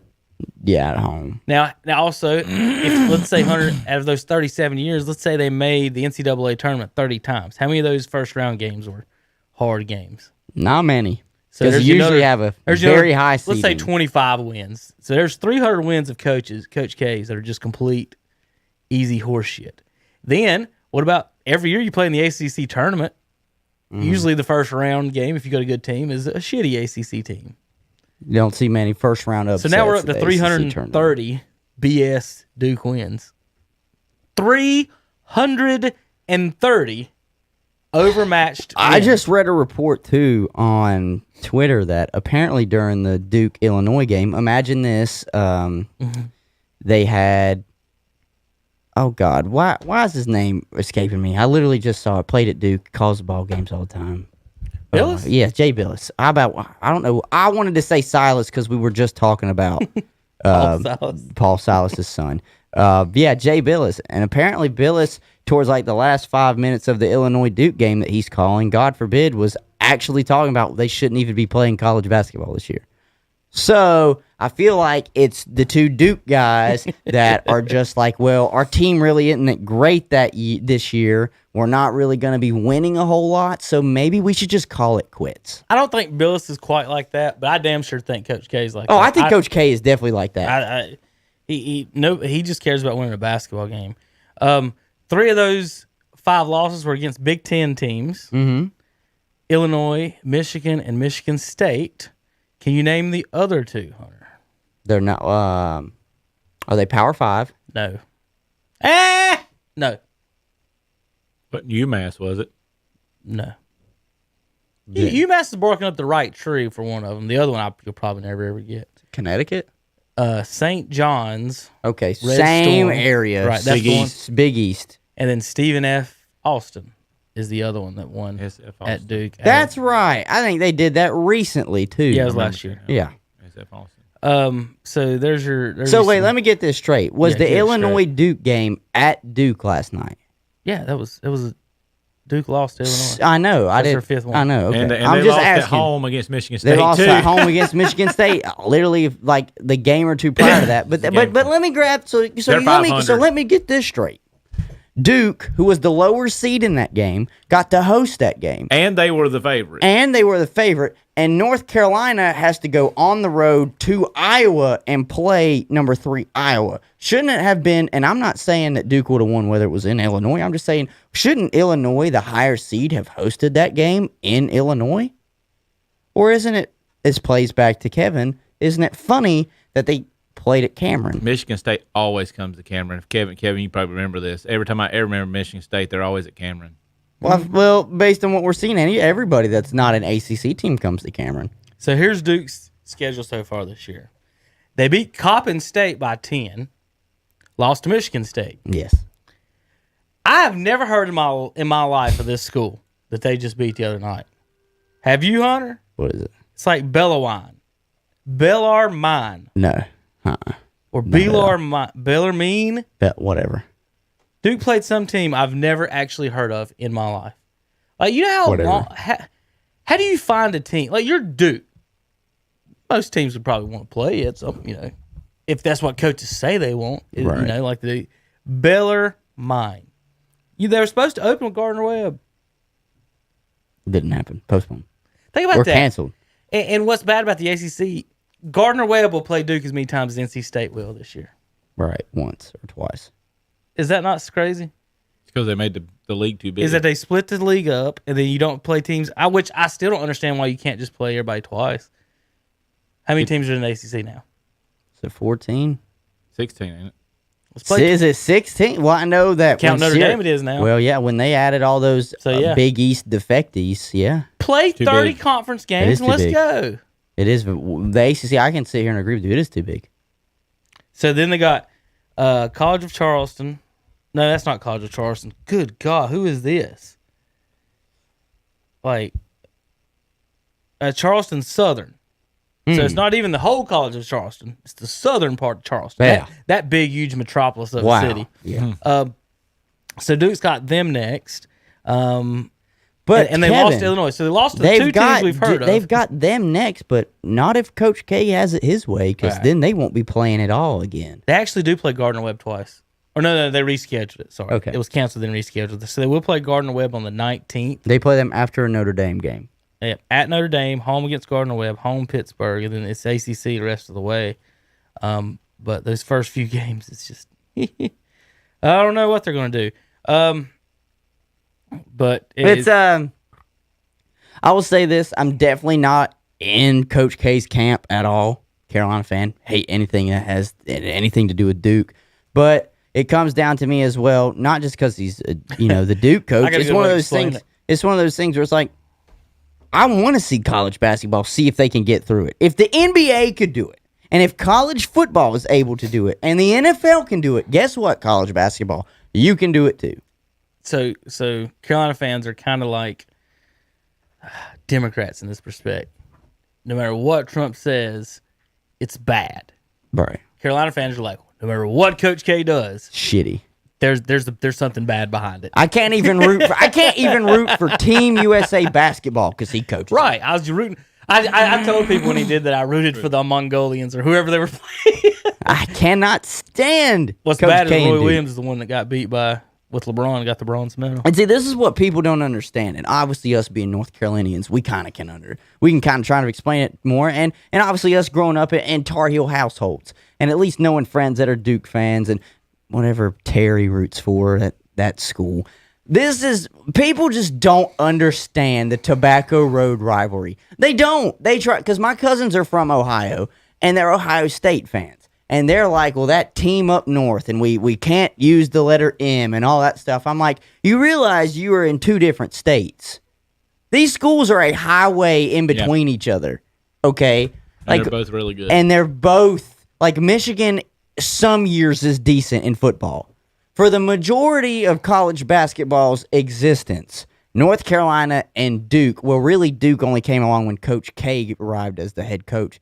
They have gone back and forth. What is it? Like, if you look at, they show the graphic. I think it's even. They show the graphic every 50-50. year when we play each other in basketball. They're separated by maybe 2 points. Yeah, they're 50-50. It's not even the record. It's the No, points. it's the points. Like we're right there. That you cannot, and you just can't explain the hatred that is. And I don't really like to use the word hate, but there is a deep animosity between North Carolina and Duke fans. Yep. And sometimes it's make or break. So NC State is canceled all their basketball stuff for the time being. I'm guessing they get through the non-conference and then get back in conference play.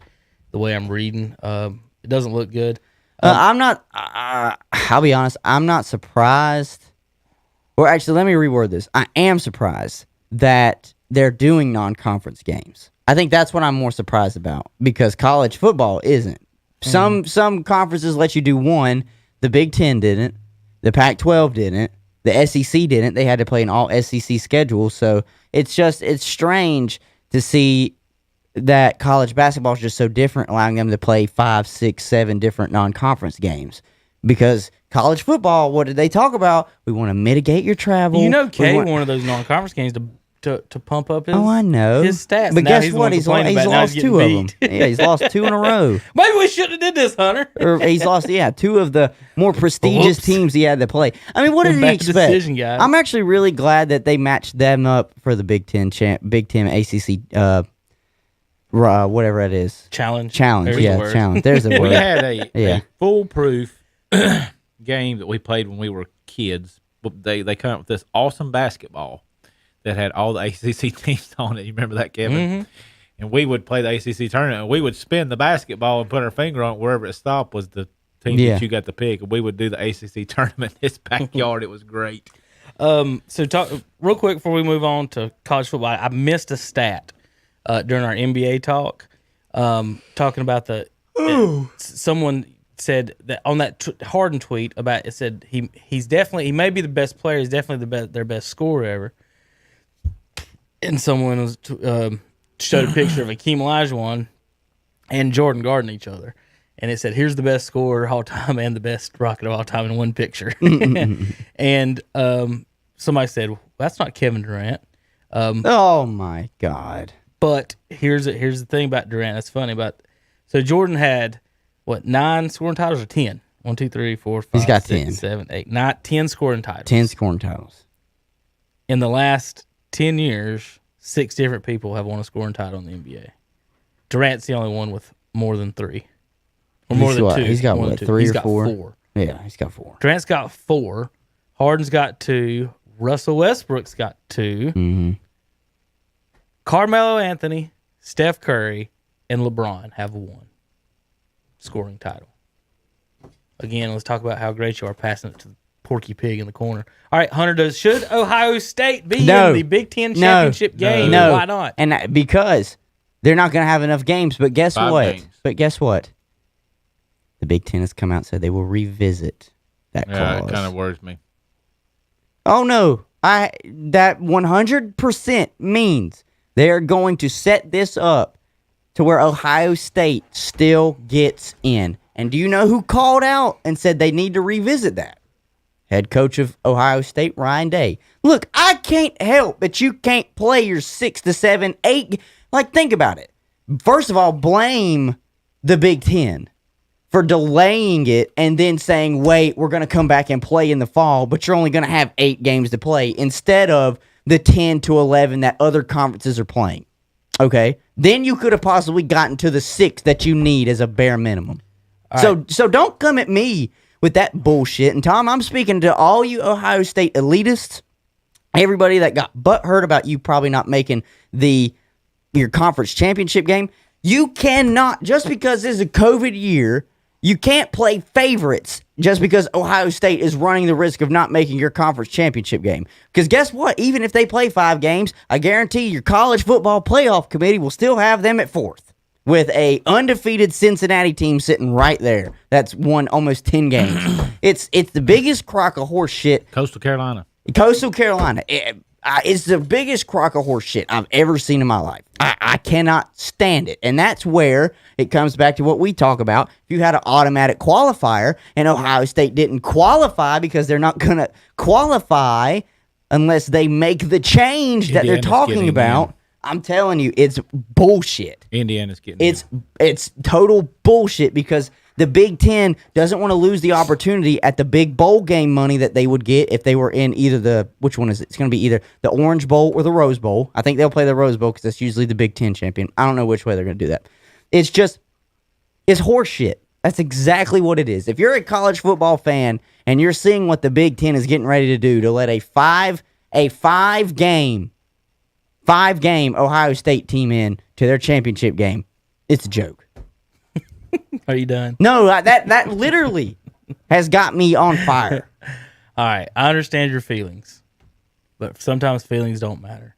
No, I know it doesn't. Could Illinois beat Ohio State? No. Could Maryland beat Ohio State? No. Could Michigan beat Ohio State? Not this year. All right, so you need two of those teams to actually beat Ohio State for Ohio State not to be in the conference championship game. Yeah, but that's not the point. The team behind them. Who would you put in it out of their division? Zach said Indiana. I said Indiana. You put Indiana. But they've already played. They beat Indiana. Right. Yes. So one score. Again, it could have go either way. We've played head to head. I'm 5-0. You're 6-1. I beat you.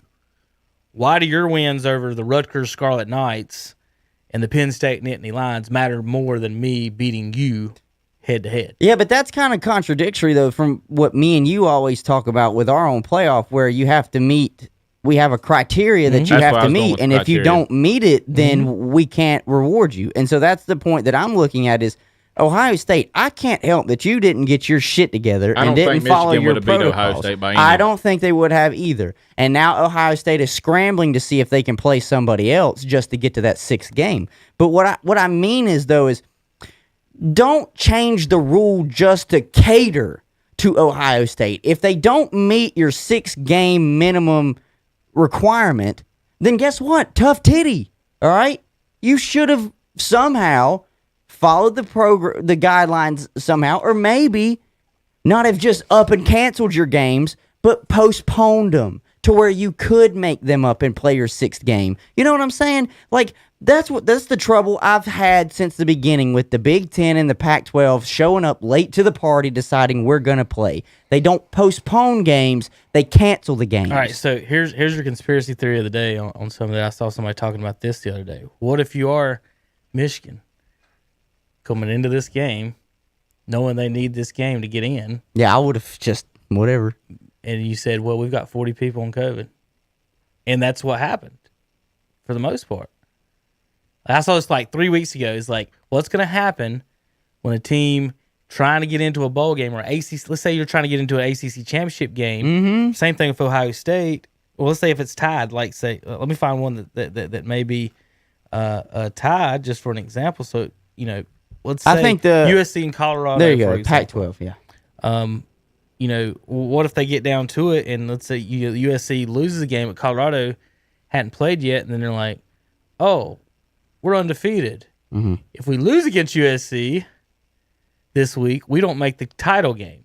But if we don't play, we get in the title game instead of them because we're undefeated and they lost one. There was a matchup this weekend that just got, I don't know if it was postponed or canceled. I think it got canceled. It was Cincinnati and Tulsa. Mm-hmm. Both of them are undefeated on the season. I do not blame them one bit for not playing each other, especially if you're Cincinnati, and that is only because they just saw what happened to BYU. Exactly. Exactly. You don't play each other. You don't play another undefeated team. No. You don't especially when you're not in. Because that team's got just as much of an incentive as you do to win this football game. And that's what. And you know what? I think it was probably.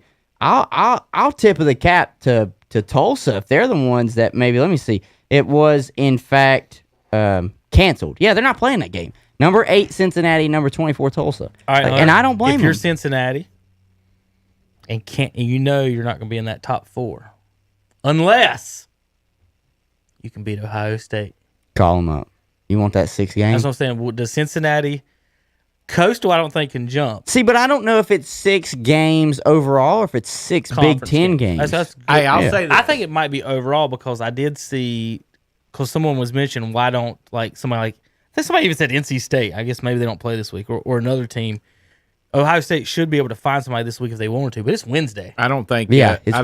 Ohio State would do it, but if I was Coastal, I would do it in a heartbeat. Well, yeah, because that is your only chance to play somebody big. Only chance. Because what they're going to do and what they've done the app the past few years is they shit them come bowl time. Mm-hmm. Is that we play all these teams, we beat all these teams.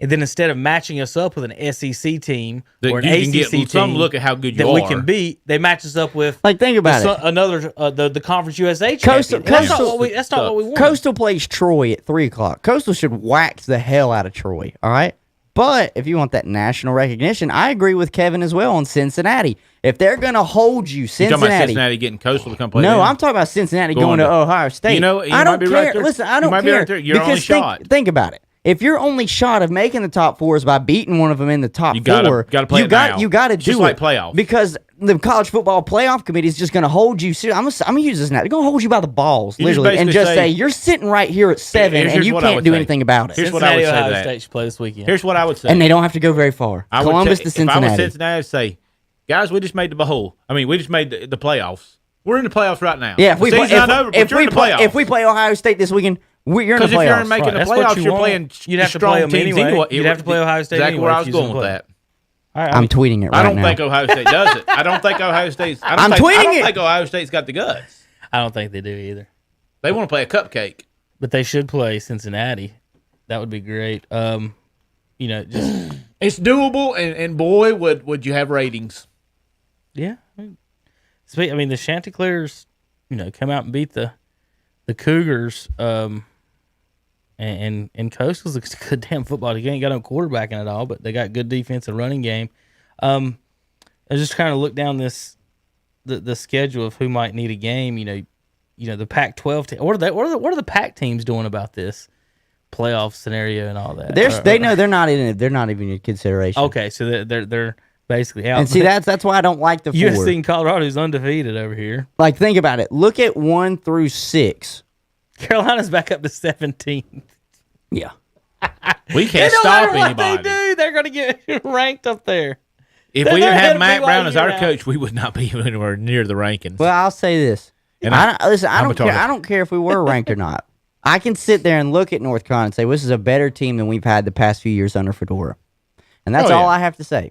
Just our defense sucks. That's the problem. If the defense was able to just bolster up a little bit more, I would say, you know what, we probably should be ranked where we are. But that's the playoff committee. Let them do whatever they want to do. I don't care. At this point, they've done pissed me off. But I did send out the tweet. I did. I sent out the tweet.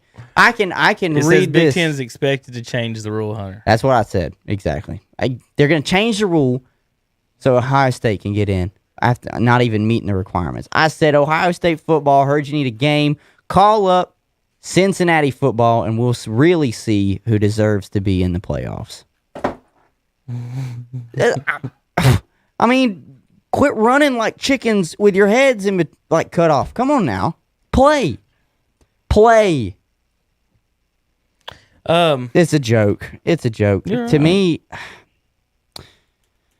how do I say this without sounding like a dick? I'm delegitimizing Ohio State this year. Delegitimizing. 5 wins?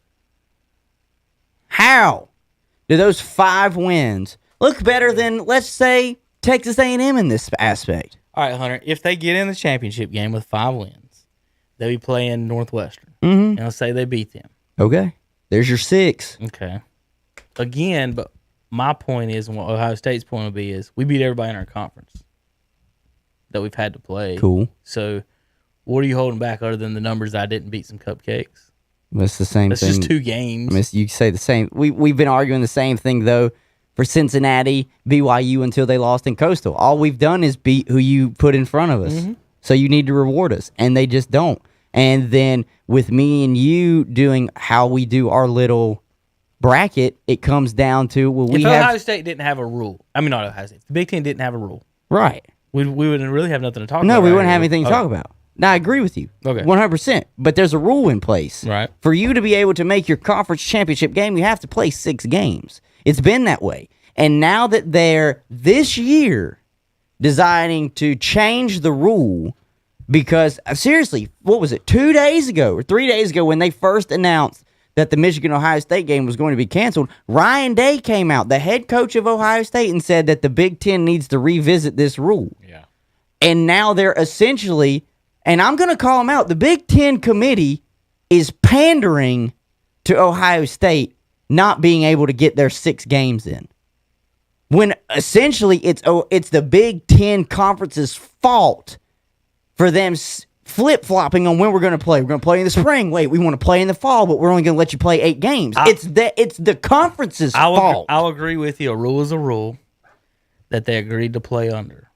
It is also the conference's fault that they didn't make that game, any of those 3 games up. Yes. In fact, they've only got to make one of them up. They just go straight up. That's Cancel. on the conference. Cancel. You know what the funny part is? It was the Michigan game. Right. However, I don't think. Again, I think Michigan could have. You don't think Jim Harbaugh would be like, let's fuck Ohio State? Right? He really don't care at this point. I agree. That's what I thought. You know what? I seriously. We got Corona. I'm we gonna say can't this. make it, guys. I think Jim Harbaugh's walking at the end of this year. I don't know if his it's Jim that contract's made the up call. at the end of this Might year. not have been Jim. Well, that made there's the a call. report on here that they're having a meeting. Yeah. Oh, they want to try and get his extension going. Yeah, they're I having wouldn't a meeting. extend him. I wouldn't. Either. I don't know. I just feel like, see that, and that's what I'm trying to get to is they're pandering, and I understand Ohio State is the Big Ten's moneymaker. It is in football. They're the ones that make all the big bowl games, and they, besides Wisconsin, and they're the ones that are the best in line to win a championship in college football for the conference. But you're just straight pandering to them. If Ryan Day doesn't come out a few days ago and say that, and then the Big Ten just decided to do this on their own, I would probably still be upset about it, but I wouldn't be as hot about it. But the fact that the head coach of Ohio State said it, and now the Big Ten, the conference is considering and probably moving forward with changing it, I got a problem with it. Because you are the guys that showed up late to the fucking party, okay? Everybody was decided. 3 out of the top 5 conferences decided they were going to play. The Big Ten decided they were going to come back and not just play in the spring. And then the Pac-12 decided a few weeks later, oh, we want to do that too. Well, I'm sorry that everybody else decided to show up on time and you just want to come in here willy-nilly like nothing happened. I just can't. I can't with it. And especially with you canceling games. I've seen many teams at least postpone and make up the game. They were just like, nope, we can't play it at all. Nope. But we're still going to make the college football playoff. Don't worry, we just won't play them. Kevin made the argument from Ohio State side, who can beat us, and I see it from the opposite side. We played by the rules.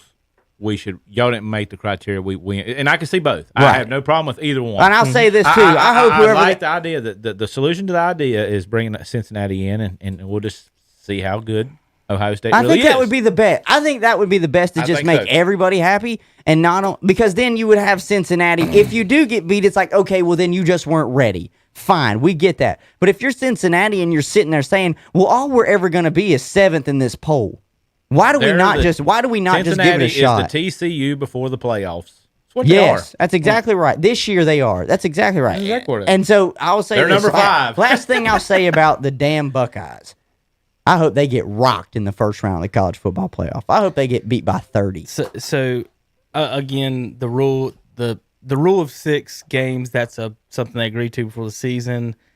that's I guess is the fine line. That's the lawyer's line of it of how where we go. And the thing is, if they agreed to that before the season, then why are we making an amendment now? I know. So were any of the 3 games Ohio State's fault they quit? I don't know. Ohio State had COVID problems. Yeah, Ryan Day was out one time with COVID. Ohio State had a COVID problem. Well, they got enough people on the practice squad they can get the game. You would think, but they just cancel them anyway. Obviously, there's 100 people on the roster. Yeah, they just but let's not postpone it. Let's cancel it. What I'm saying is we can't play. For what I wanted to say though is for what they've done on the field, Ohio State's argument is whether or not we missed that one game, we're better than everybody else in this conference.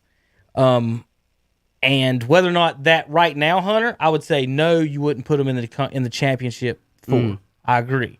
But if they beat Northwestern in the championship, fine. They've beat everyone in their conference. Again, it's just one of those things I can't make an argument for someone else being in that conference championship. I got a good word as for opposed it. to Ohio State. Because if I say Indiana, they got beat. Every team in there, I know, but it's just one of those things where single team got beat. I got a good word for it besides pandering. To me, it just feels like favoritism because it is Ohio State. You know, like if it was anybody else, do you think they make that change? Let's look at it this way: if Indiana's 5-0, right, and Ohio State's 6-1. Would they still say that, or would they put Ohio State in the conference? See, that's what I'm saying. Game? That's what I'm saying. Like, if you, I don't know. I just don't understand. If you knew Ohio State, I think everybody has a good argument. Exactly. You can make the arguments either way. It's just one of those things where it's like, even though I know I'm the best, if I don't meet a certain requirement, I know then I'm not going to make it. Let's look at it like this. Let's go to the NFL playoffs. What if the Washington Redskins get in and then one of those NFC West teams doesn't, that might have a better record? They didn't meet the criteria because Washington jumped them because Washington won their conference championship. It's just weird. It's very similar to that. Because Kevin, they're better.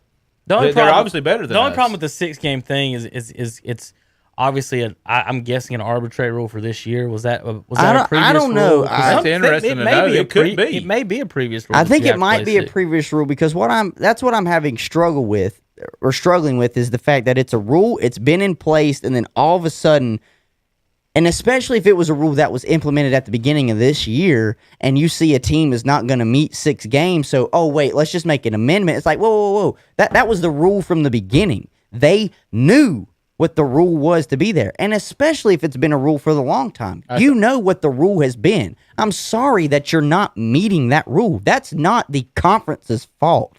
That's your fault. It goes back to what that it's Ohio State. If it was Indiana, I don't think I if agree. One of the other schools had an argument agree. Of being in that conference championship game, I could... Again, these circumstances are so different and so wrong. It's hard to put blame on Ohio State for not getting that 6th game in. And again, that's an arbitrary number. If they play Northwestern, that'll be their 6th. So technically, they have one scheduled on their schedule. They do. That. If they beat them, again, we said it's just you got to have 6 to qualify for the championship game. I would rather put them in the championship game and have them a chance to lose on the field as opposed to kicking them out without losing on the field. You see what I'm saying? Like, what if we go this year and play it out and we send Ohio State to whatever bowl is not in the Final Four and they beat Georgia by 60? Like, what do we... Speaking of Georgia, I did see a fun matchup. Coastal and Georgia was one of the bowl matchups. I love it. I'd love to watch that. I'd love to watch it. Any team that the Coastal gets that is a Power 5 team. That's what you want. They're golden because their recruiting is going to go right. And that's how I think I think they purposely shit on Appalachian and the Sun Belt teams because the Sun Belt can only go to a certain bowl. They can't go to they have to be voted in by those. And then some bowls will take the highest miscellaneous. Yeah, and most of them have ties to conferences, so they can't even choose. It's not like each bowl gets the 5th best bowl gets the 5th best game. We got the 2nd Big East team versus or Big 12 team versus the 3rd place SEC team. It's just one of those things where it's like you could look at it this way and say you got 3 guys competing for one spot in let's just say it's like a math competition, and there's a favorite out of all the 3, but he doesn't meet the requirements. You can't still just say you're the champion.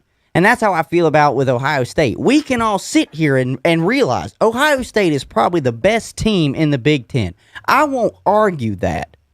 But you did not meet the requirements met. So just because you're the best, I can't just give it to you. You have to earn it. You have to meet the criteria. If we look you at have to meet the requirements that are set in place for me to say, yes, you may pass if we look go. let's just say this. If we look at it with Seattle, I'm talking about NFL. Yeah. They were playing really good, and they suck right now.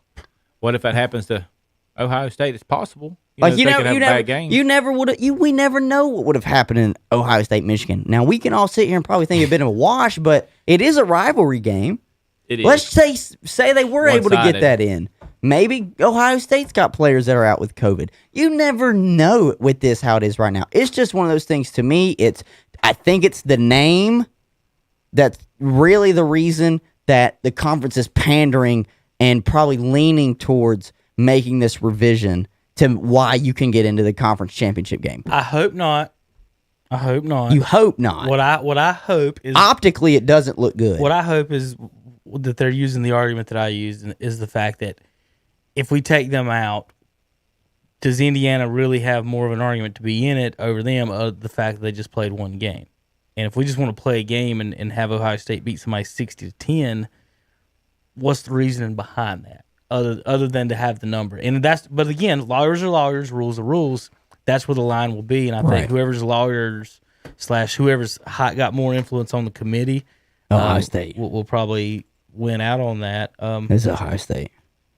Yeah. I mean, think about it. Who's going to have more of an influence? How about the one that always is in, contention? It seems like. Well, obviously. Anything else, Zach, on that you were thinking about? We might talk about or go over today. Nope. I mean to write notes down it's hard every other day, like, hey, let's talk about this today, let's talk about this. I got all my notes covered. Yeah, we talked about I think we did a good job. Most important thing, we talked about aliens and Larsa Pippen, so I'm good on that. Hunter, I just want to know, I got one more question before we go. Is that jersey an extra medium? No, it is not. That's all I had. It is not an extra medium. You like your jersey snug. I do like them snug. Wears them like a t-shirt. Gabby's. I like my jerseys baggy. Yeah, I do too. Gabby's fiance wears stuff like that. Everything we had to buy him for Christmas Well, is a medium. it's just because it's And like it's so odd to me. it just feels better to me than just almost like I'm wearing a trash bag. Right. Like I just like the jersey wise. Now t-shirts wise, long sleeves wise, I could care less. Hoodies wise, I don't care if they're baggy, but like jerseys wise, I don't want it to look like I got it off of like a 200-pound man that was just walking around. I got an extra large Peppers jersey. I put it over the back of my chair. But the one funny thing I get from Andre on the jerseys is big man can't wear like small numbers. No. Kind of like when Clowney was wearing number 2 at South Carolina. It just didn't look right. He said, he couldn't come out and rock a Cam Newton jersey. Just with the one. Right. I'm just too big to be wearing that would look all right. You need a lineman's number or wide receiver's number. Hunter, you're the only person I've ever known that buys that is a fan of a team. Now, some people again fan of like our intern is a LeBron fan. So he probably has a Heat LeBron jersey, a Cavaliers Cavs. LeBron jersey. He came in where he had a Cavs hat on. He told Dad he was a Lakers fan. And you talking about Tom? No, we got a new intern. Oh. And he had a Cavs hat on, so I thought she was a Lakers fan. He showed the bottom of it, had a picture of LeBron on the bill. Well, LeBron's changed his jersey number, so he's wanting more jersey sales. Again? Yes. What is he now? He's going back to 6. He's given Anthony Davis 23. He wants more jersey sales. That's all the reason they're doing it for. I can't do this. He's trying to have someone retire his number somewhere, Zach. By God. Some team's going to do it. Who's going to do it? Miami. Hornets? What if Michael just did it? Hey, y'all. 23. Miami. They ain't going to do it. What number are they going to retire? 6? 6. That's the only one he wore in Miami, 6. And he was there, and he won 2 championships for him. He ain't getting a retired jersey in Miami. It might be Cleveland. After stabbing him in the back and leaving, did Cleveland twice that way. That's my thing. How do you put somebody's jersey up that's the only one they're ever going to have? They got to. Name me one other athlete who signed as a free agent with another team and then still got his jersey retired with the team he left. Now that there may be one, and that may be a great trivia question, but I can't name one off. I'll have another trivia question for another day, and we'll keep this on there. Will LeBron's legacy be better if he would have stayed in Cleveland his whole career? Probably. I mean, he said he won one. That made him the greatest. Yes, too. If he won two, then that made him the greatest athlete of all time. Yeah. I would think. Well, I don't know. All right, Hunter, anything else? No, I think we covered everything. So that's just it. That's just it. That's how the cookie crumbles. We did today. have a guy, Telon Boggs, was it Tyson Shavite, Evander Holyfield. We'll see. I don't want to see that again. Not again. Not at this age. Somebody's come out and said that it's happening. I've seen it twice. Holyfield's 60.